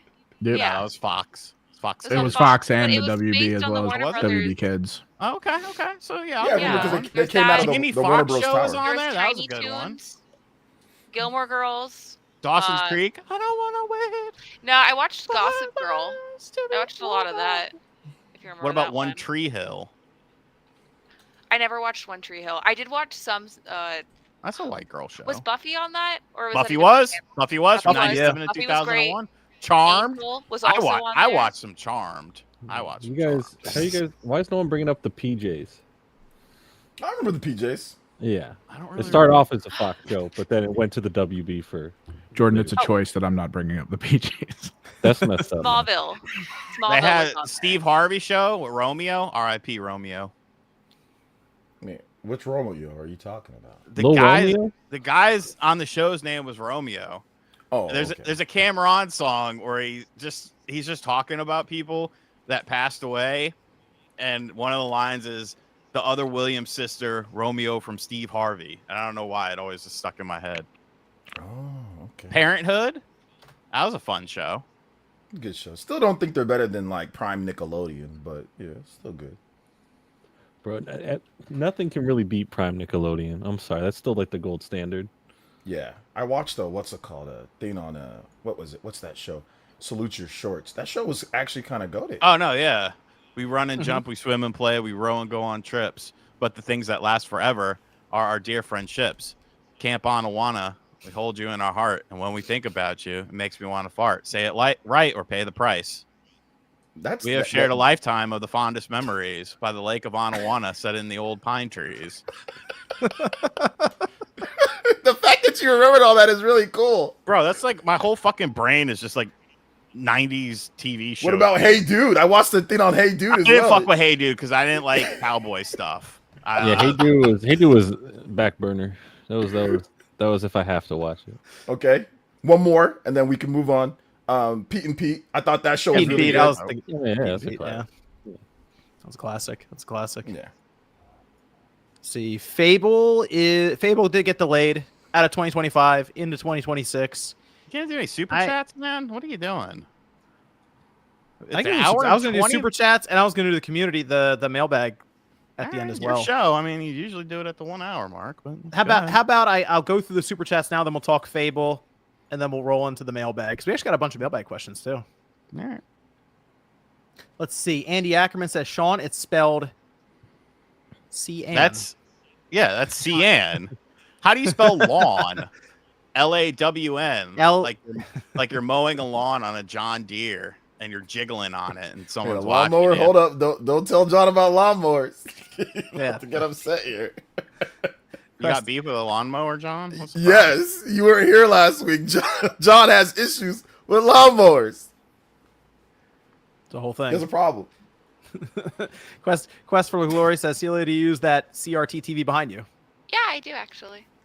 Not as often. Like I have a much larger CRT in my den, and that's usually where all of the game systems are hooked up. But I have used this one.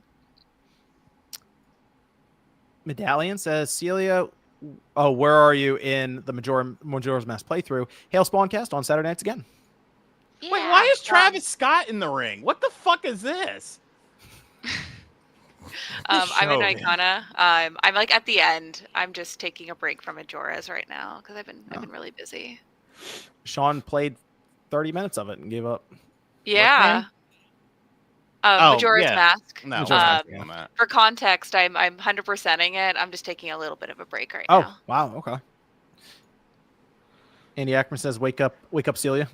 I'm so tired. I'm fighting it, though. I'm fighting the sleepies.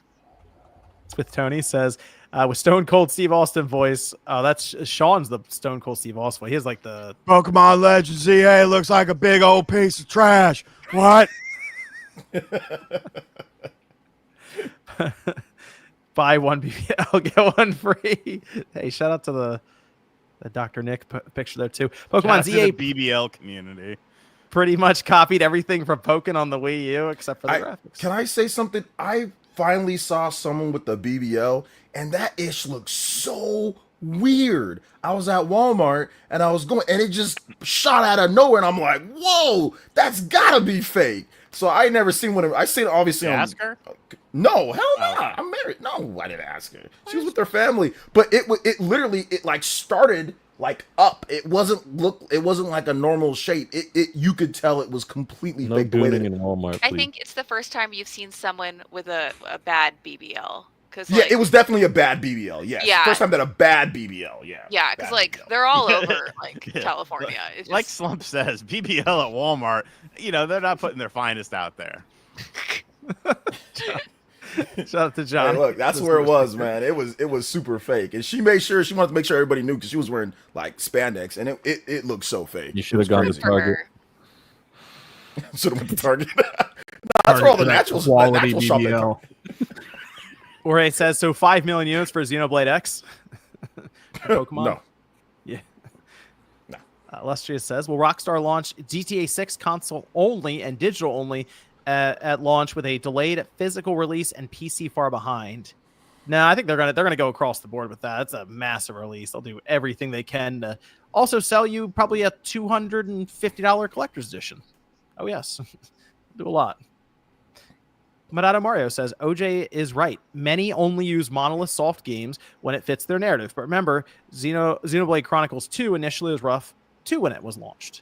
That Yeah, but look, handheld. I mean, look how much better it got from 2 to 3. Like 3 does look better than 2 by like a fair margin, I'd say, when I was looking at it.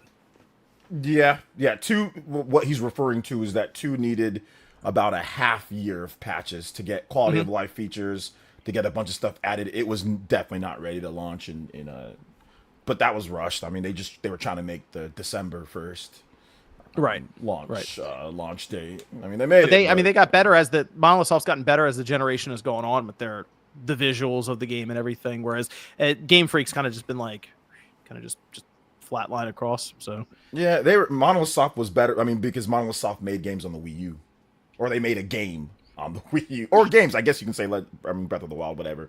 But yeah, they got that jump on the Wii U, be able to make that engine, and that they ported that engine over to the Nintendo Switch, and they continue to use that one and upgrade it from there. Mr. One Up says Madden is in the same boat as Pokemon. Not Mr. One Up, it's Mr. One Up. Mr. One Up. Madden is in the same boat as Pokemon. People will buy it regardless of the quality it comes out as.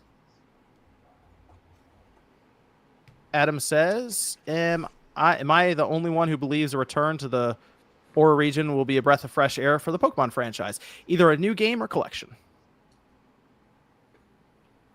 Sean says, Maybe. Pokemon... Big fan of the ore. That's Shutdown. says, You know where the Ore region Pokemon is, Red, Sean? Blue... What's that, Jordan? I just want to know if you knew where the Ore region was. Yeah, it's by the boat region. By the Very good. boat region? Yeah. Got it right. Good job, Sean. Good job. Very right. Gold star.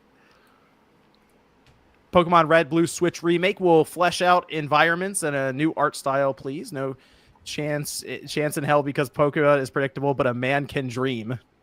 I want Well, that too. Didn't they already do? That's Pokemon Yeah, Let's Go.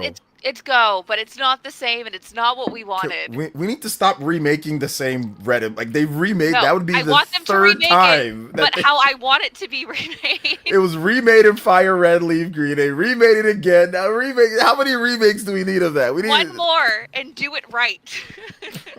Jordan, would a return to the Ore region that be a breath of fresh air for the Pokemon franchise? I don't know. You get a new region every generation, and then some side games even are just new random areas that they say this is a new area. Here's a new region. Wow. So I don't think specifically going back would be like a breath of fresh air, but I do think Colosseum and Gale of Darkness do need some sort of re-entry, whether that's just even the bare minimum. Just put them accessible to play on the Switch, something, because they're great games. Maybe we get that GameCube app for the NSO Next Generation Switch 2, and boom, they hit us with those on NSO. Because they're not technically mainline Pokemon games, and we have Stadium, so the next step up would be Coliseum, and they can just throw Gale of Darkness in there for you. I want that so John badly. Cena just turned heel. It actually fucking happened. You know what? Good job. Oh my god, I can't believe it happened, Sean. That's crazy. It's been like 20 some odd years, Jordan. I know. He should just start rapping again. That was funny. He should. Was there gonna be evil John Cena in the 2K25? He's beating the fuck out of Cody right now, and he's siding with The Rock, who's wearing fucking bell-bottom Jinkos. He looks like a fucking ass. Reese says, Lies of P is a masterpiece. Please play it. Lies of P is very good. Fransby. Might be Todd Howard, we're not sure. Gifted 20 Spawn Wave memberships. If you got a gifted membership in the chat, say thank you to Fransby. Shout out to Fransby. Always coming through. Big shout out to Fransby. Omar says, hey, Celia, it was my son Gabriel's birthday last week. He's a huge Shovel Knight fan. Could you wish him a happy birthday on behalf of Yacht Club? Omar, first off, that's awesome. Happy birthday. But send us an email, and maybe I can send you a card from Shovel Knight or something digitally. So I think that's one step better. But that'd personally, be cool. Happy birthday. Should they just email the support? Yeah, it's on our website. It's our contact. I'm the one that gets it. So send us an email. Oh, there you go. Be a line right to Celia. There you go, Omar. Yeah, send them an email. They can get should have said digital that. Shovel Knight card. We'll keep an eye out for Omar in the email in the inbox. Yeah. Mac Mega says, what if ZA looks and plays miles better on Switch 2, Sean? Don't hold your breath, pal. The good news is it'll be out after the Switch 2 is out, so we'll know hopefully pretty quickly from reviews or people who are checking out the game ahead of time. Okay, something I'm curious about for ZA, and this is something that is interesting to me. I don't know if anyone else cares, so disregard if you don't care. But so when they make announcement trailers, that's where the state of the game is of when they're making that. So I'm very curious when looking at release, how many months. How do I say this? During the development process, when they're doing this trailer and they're recording the gameplay footage, how early in development is this trailer made, and how it compares to the final result? And I did this with Arceus and also Violet, so I'm kind of curious of where this one's going to fall in the line of where it is in development. Yeah, when Arceus, Arceus, however you say it, was first shown, dude, that was rough. Their first trailer was even worse. Yeah. So then what they showed with this in terms of performance and stuff, that first show, if you go back and look, man, it was a bit rough. So I'm not sure. I'm guessing it would be a number of months before. That's what I would guess. If the trailer comes out in January or whatever, I'm guessing it would be at least maybe 5 or 6 months before. They're probably getting footage. It'd have to be well before it because they're capturing certain points. You look at the trailer, there's so many different levels that they're at, So it was over, of course, they're level 50 something, then they're low leveled. So it was definitely over the course of some time. So I'm not sure. It might have been right before, but it might be different for each one. It might be different for each trailer. Each developer does it a different type of way. But I'm guessing it'd be a number of months before. 100%. But it's just I'm really curious, what it looks that's a good question for sure. Yeah. When we get the release date, I'll review that again and make some speculations. Harmonite Pocket Card Jockey for good games. Thanks, DC Fat Cat. I mean, Little Town didn't look disgusting. Little Town Hero. Yeah. That game's bad though. Yeah. Yeah, no one really. Yeah, that game's not very good. but yeah, graphics look all right. Spyro Jones says even Detective Pikachu 2. Thanks. I'm so mad that game was shit.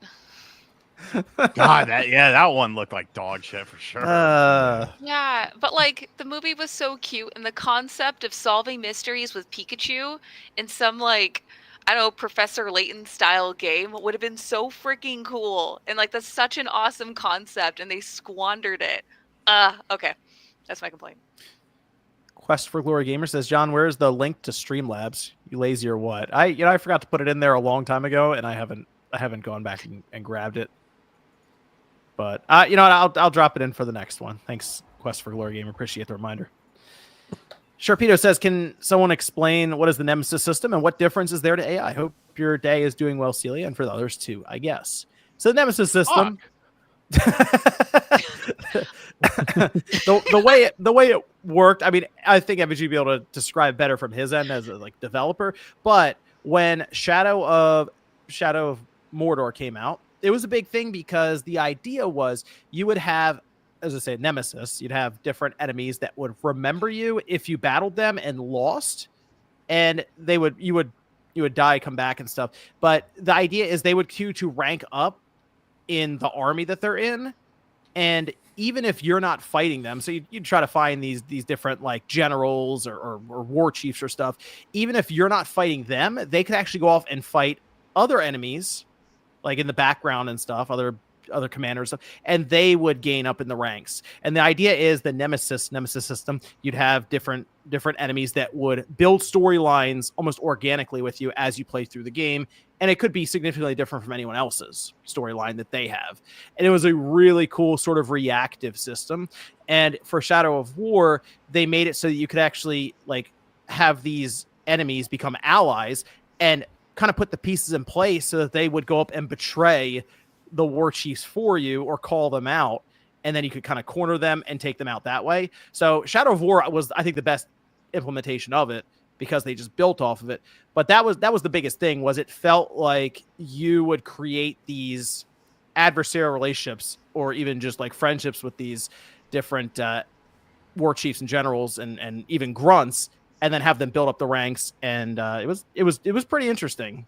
Unfortunately, it is patented with WB up till 2036. Nobody care about that crusty ass patent, bro. It's going to be a bit if anyone wants to. Although some might be able to design it in just a way to where it doesn't infringe on the patent, just not call it Nemesis or change a few things here or there. But it was a genuinely unique thing. Like, I mean, I would say it's probably one of the best things that came out of the 8th generation. I looked at that patent. Have you guys ever looked at the patent? I know, John, you've looked at it. That patent is so needlessly complicated and complex with all sorts of stuff. If somebody wanted to do it, they could easily switch a few things around and make it. You know what I'm saying? So I'm not even really worried about people. Nobody else can make a Nemesis system. And then somehow Nintendo would say that they have it, and they would sue them. The thing with that Nintendo's patent was you throw a ball at a thing. Like you throw a ball at an object. It was nowhere near as complicated as the Nemesis system patent. The thing with this though is if you use Nemesis system, you're pretty much going to build the entire game around it. So that's probably why it's not being used as often, if ever. But I would have just been curious to see how they would have built on it, because they did build on it with Shadow of War. I'd have been curious what their next thing would have been for it. So that's the only unfortunate part. Yeah. Shinru says, "Evening all. 2 questions. Will we all be alive when Nintendo puts their games on PC? Also, is anyone else disappointed that Legends ZA is in the future but uses the Legends tag? Doesn't make sense to me, to be honest. Good night." Be alive for Nintendo on PC? Yes. Yes, I think Nintendo will put games on PC, not this upcoming gen, but the gen after or so. So we're talking in the 2030s. Late 2030s. Nah, I'll be dead. No, you won't, Sean.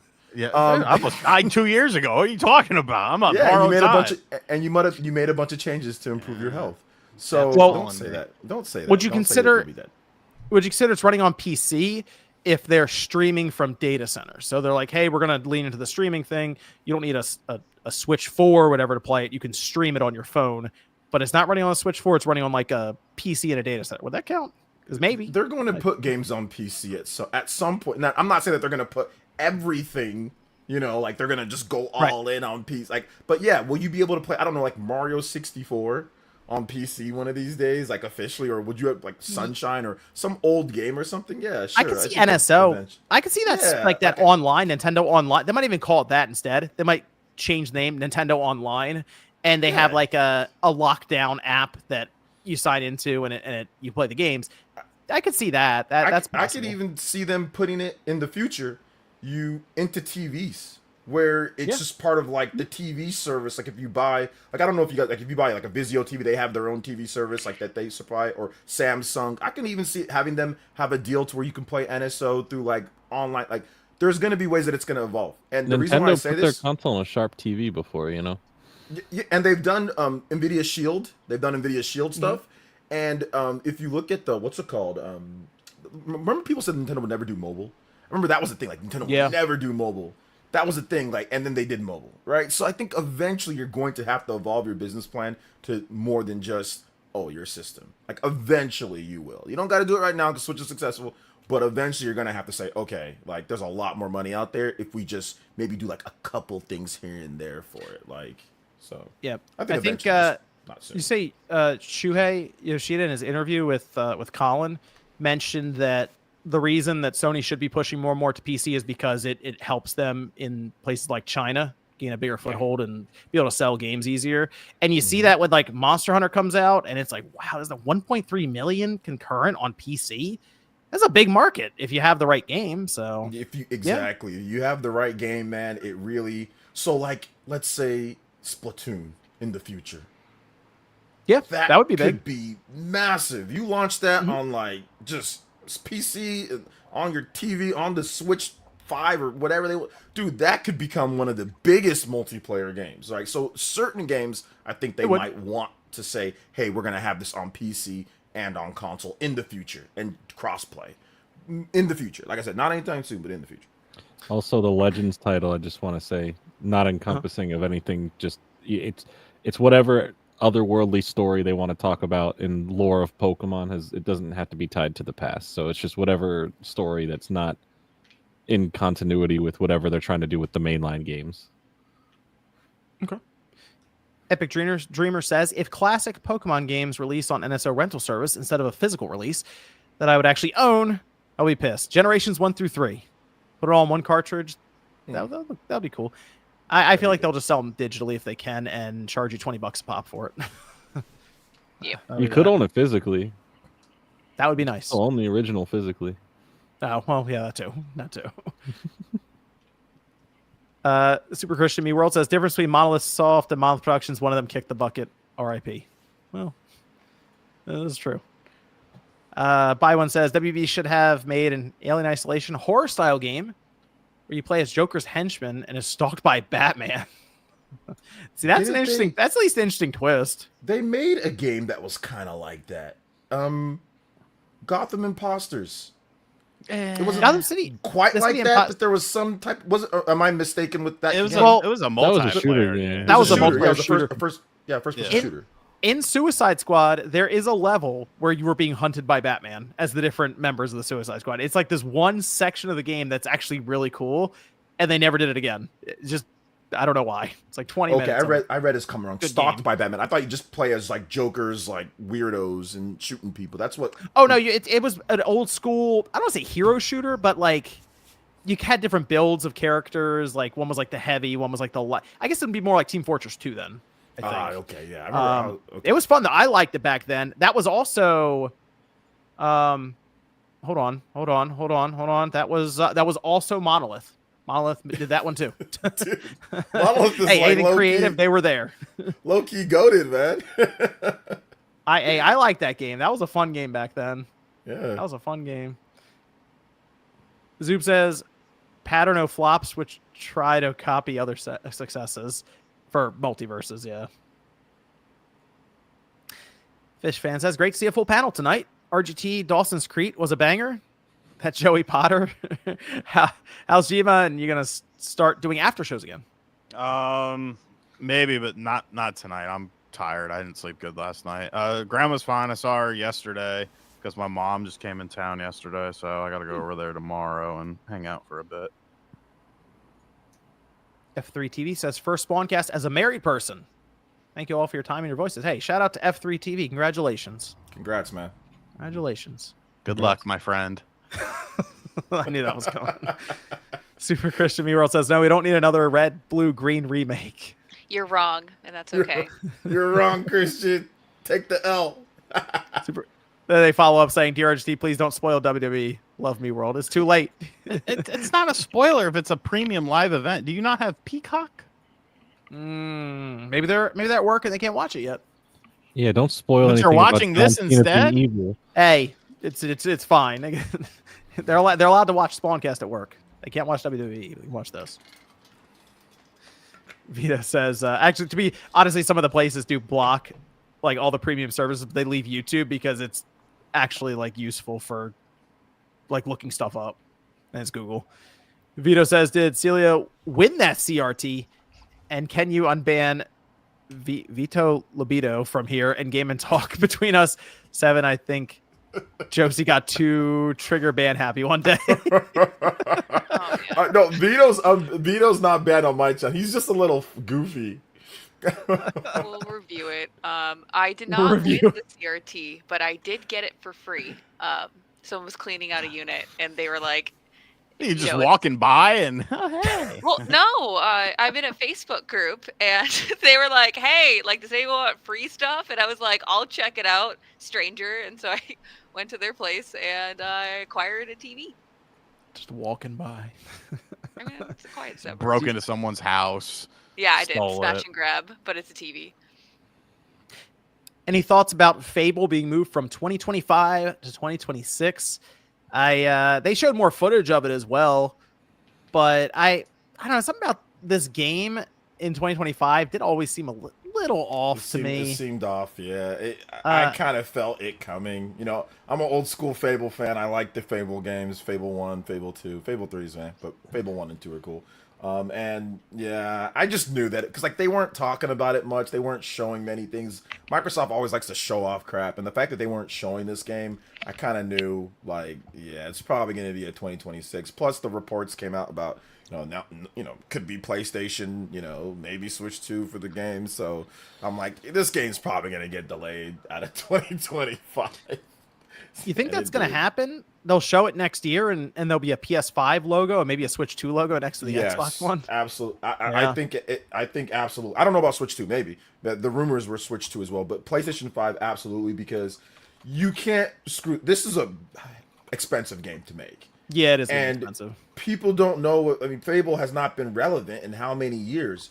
You're going to need people to buy this game. You can't launch it with this small install base, that the Xbox Series has. Maybe people on PC, but it's never been a PC game. Fable's never a PC game.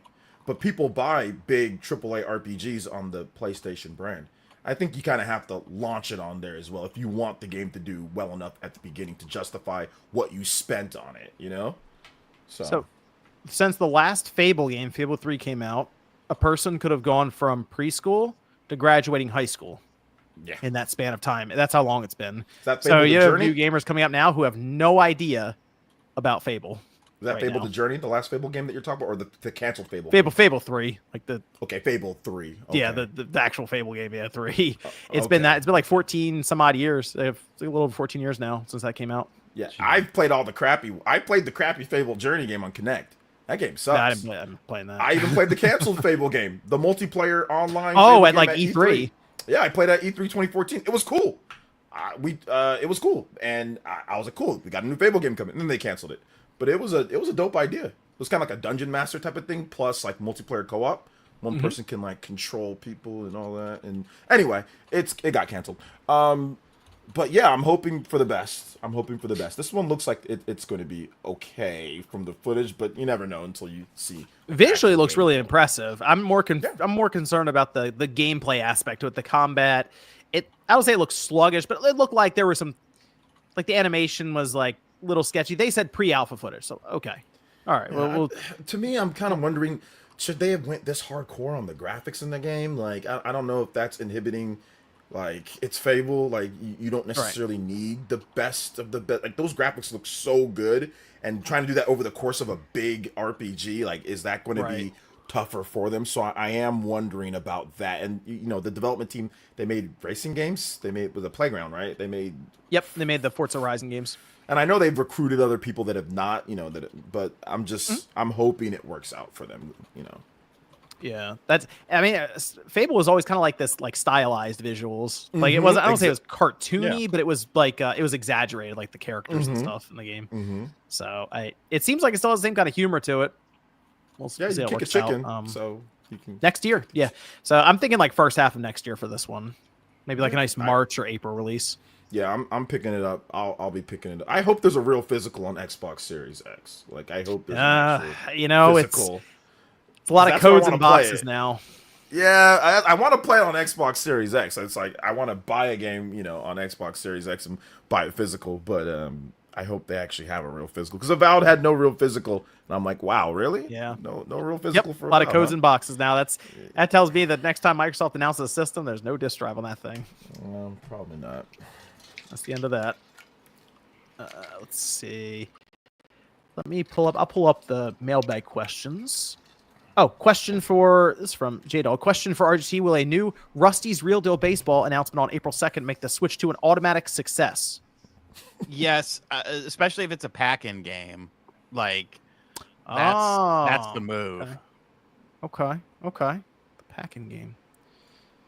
And then, Jordan, this is from GBR47. Thoughts on canceled Crash / Spyro 5?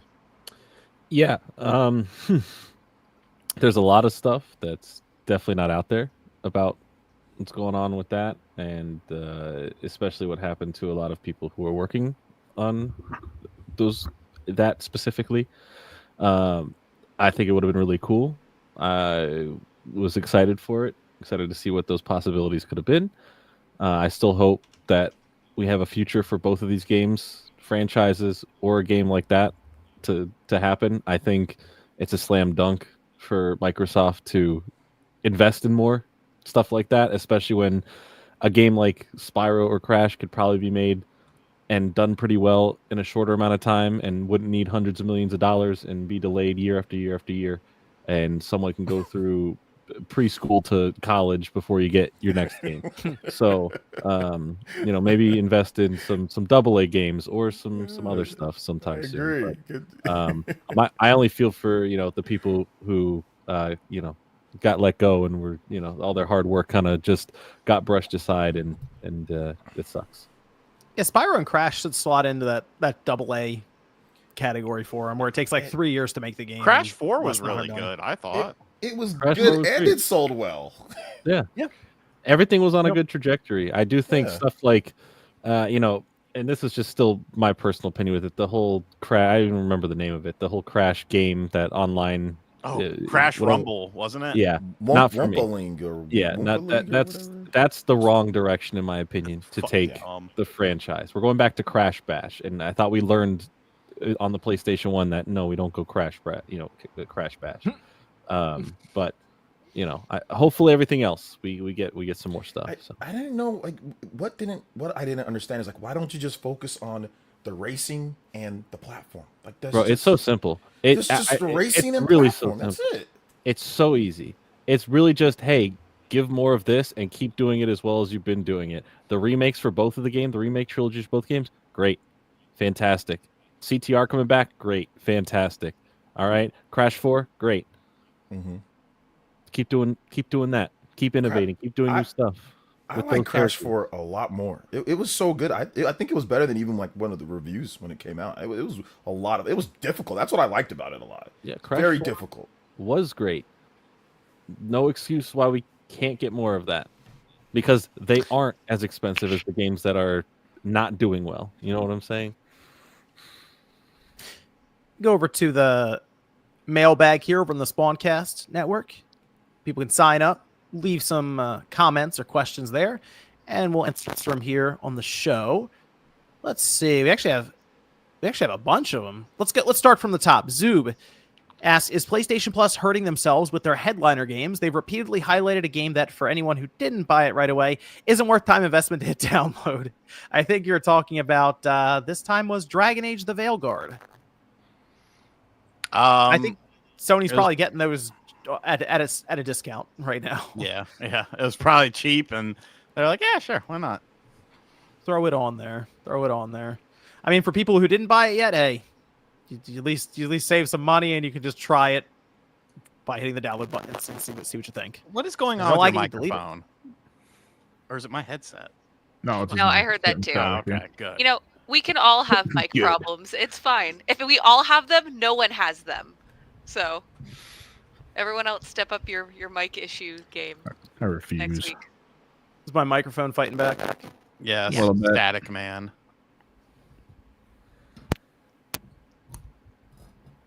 Stick it in the hole, John. Is it any better now? Well, Seems for like now. it's a little better. Okay, thank you. Thank you. Oh my god. And then Zoop says Pokemon Presents was amazing for its intended audience, but is Cafe Remix worth your time? Nope. Who here plays Cafe Coming back. Remix? I tried it. It's okay. It's not for me. I Didn't think I played it capture me. once. Yeah, I tried Yeah. it. Yeah, not for me as well. It's cute. I like the art style. That's about it. It's from Brandon, who says, do you think game companies are initially delaying their games to not Yeah. launch next to GTA 6? Oh my God, Sean, relax. It's right in my ear. Turn down your fucking headset. I can't. He's got the Doesn't like- tinnitus. It doesn't like when I turn it down. It mutes one of the ears. Get another headset. I'm cheap. Oh my God. Money's tight. He says, sitting in that room. Great. Now I'm gonna starve. Is it any better now? For now. I mean, for now, it's not a one. It just keeps going in and out. It's Yeah. just it's like Oh, whoops. That's Okay. funny. My ghetto ass mic from 2019 or from 2018 doesn't do that. this is a $50 mic right here, pal. Brandon asked, do you think game companies are intentionally delaying their games to not launch next GTA 6? I think some are going to avoid avoid launching near right next to GTA 6. Yeah, like But- within a week or so, but you don't Yeah, have yeah. a release date for the game. Yeah, so. if you don't have a window, you can't speculate like that. You don't have that visibility. But when they do, most likely there will be delays. They also ask, did RGT ever get his package from Royal Mail? Nope, I never got it. Really? Oh, Yeah. man. Was this I- the super old one from forever ago that you didn't Yeah. get that one? Oh, Yeah, I lost a lot of money on that. Wow. I'm surprised you didn't drop the video. You know, I honestly forgot about it up until this point because I ended up just re-getting them, and I ended up paying less than I did from that guy because some people were nice enough to help me out. Zach says, with the amount of 3DS titles that have to the Switch, do you think we could see more of the core 3DS games like Kid Icarus or Pokemon come to the Switch 1 and 2? I know we're getting Planet Robot eventually, but I'd like to see more of those 3DS games. You sounded like a slithering snake. Are you a reptilian, John? They have to. They have to. You can't leave all of those 3DS games dead on that platform. They're too good. They have to. Samus Returns, hopefully, will get a port. A Link Between Worlds. That'd be Not cool, too. yeah. Link Between Worlds. Samus Returns. Kid Icarus Uprising. Like Ever Oasis. Like the list goes on and on. Like there's way too many good games. There's a bunch of Pokemon games on there as well. Like you can't just leave that just dead on that platform. No way.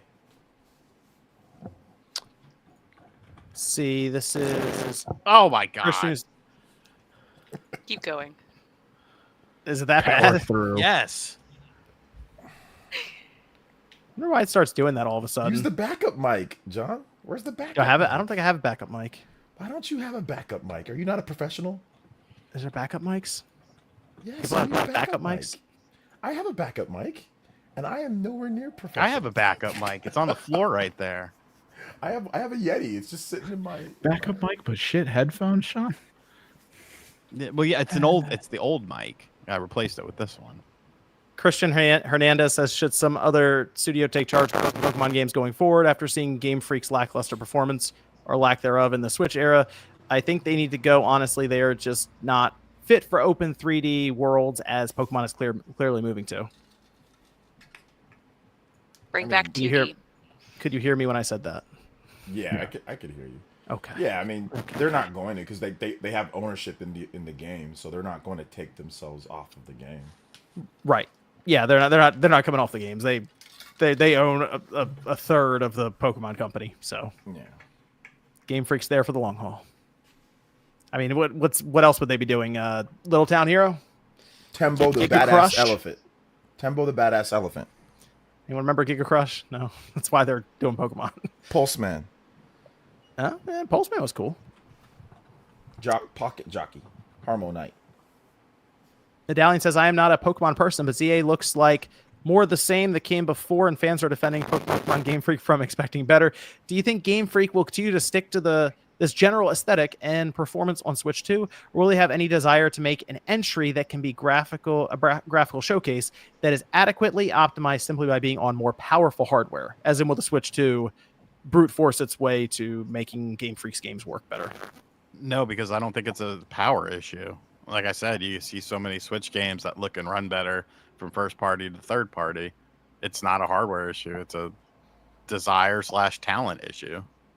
Yeah, I think their games will look like what we have now on Switch 2, but just they'll probably run a bit better. Like we won't get like the Scarlet and Violet situation.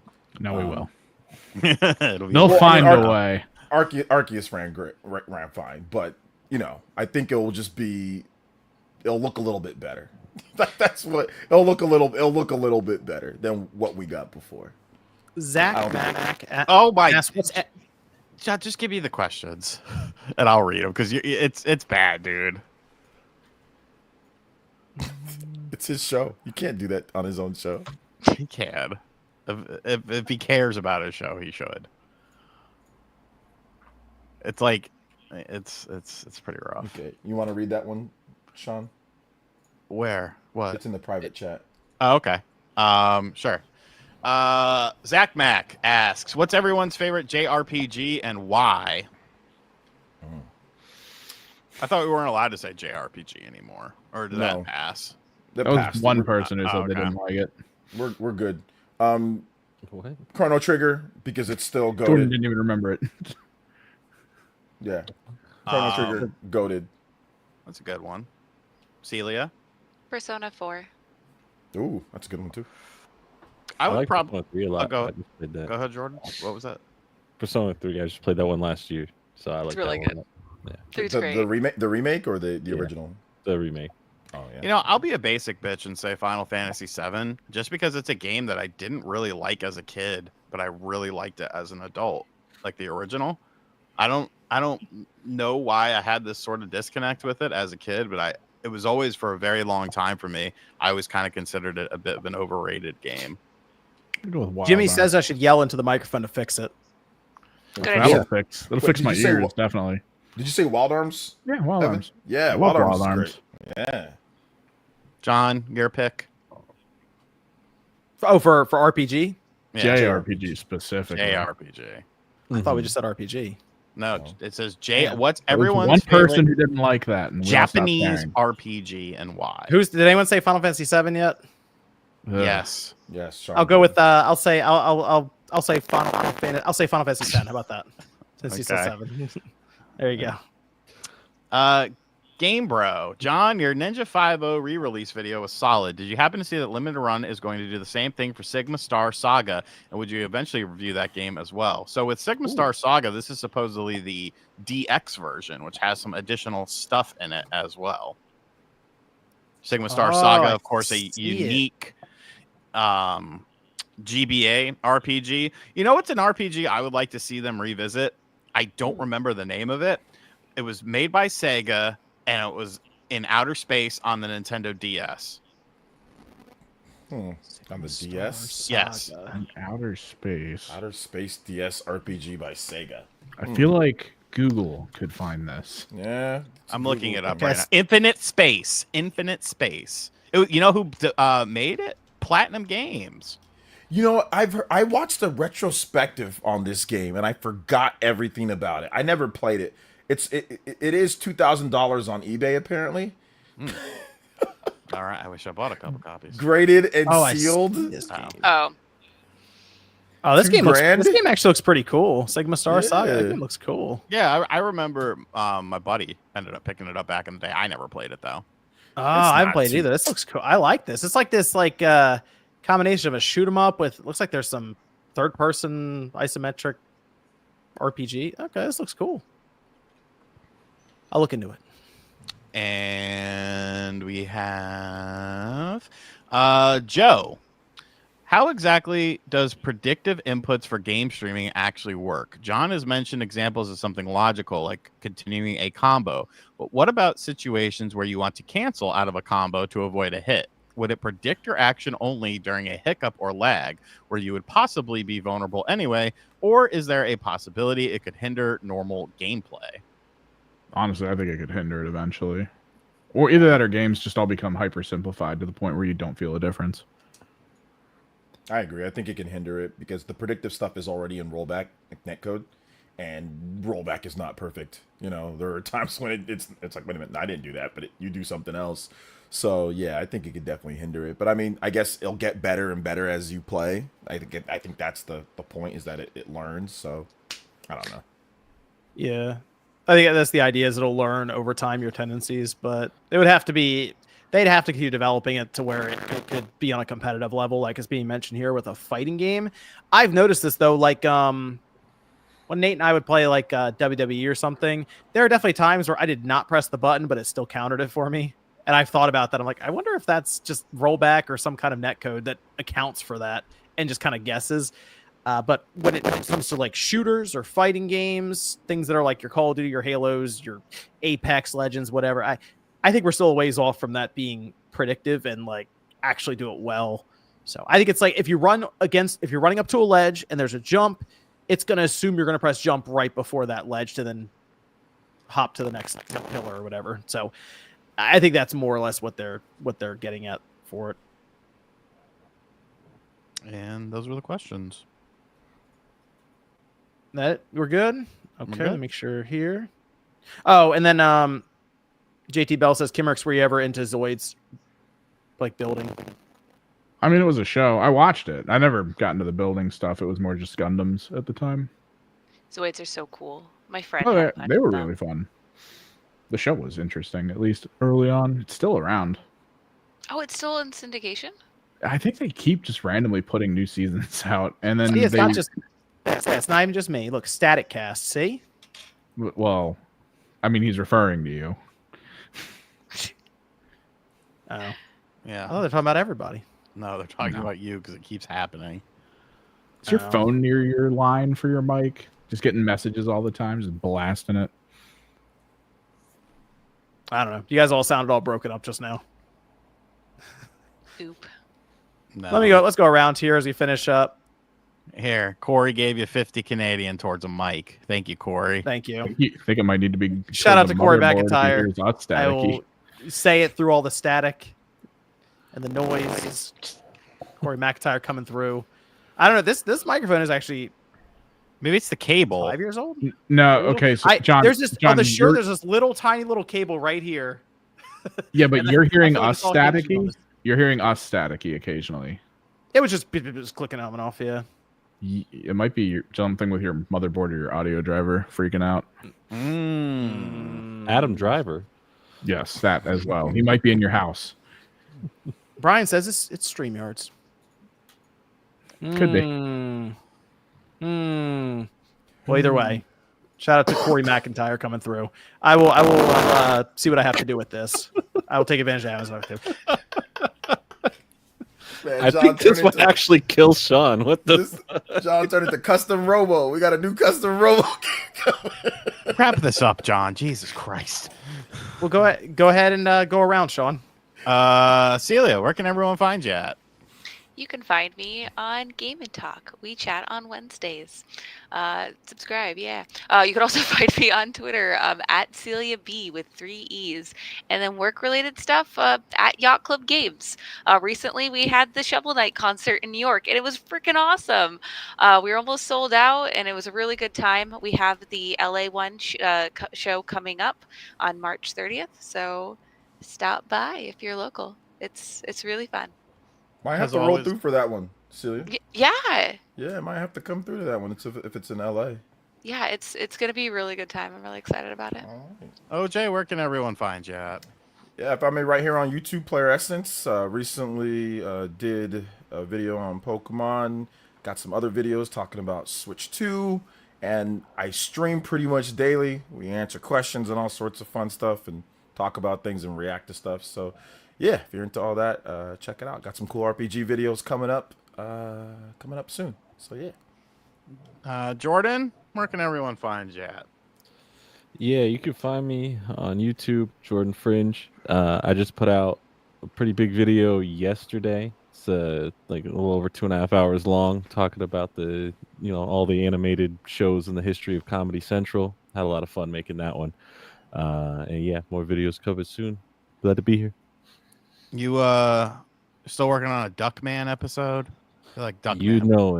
You know it, man. It's coming. It's in the pipeline. All right, cool. Evan, where can everyone find you at?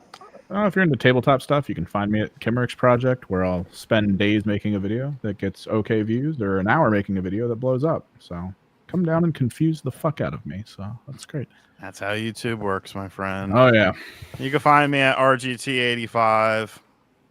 You can find John here, the shitty ass microphone. I'm here. It's still staticky. Thanks everyone for joining. We'll see you next week. Did I Don't get the sound so enthusiastic.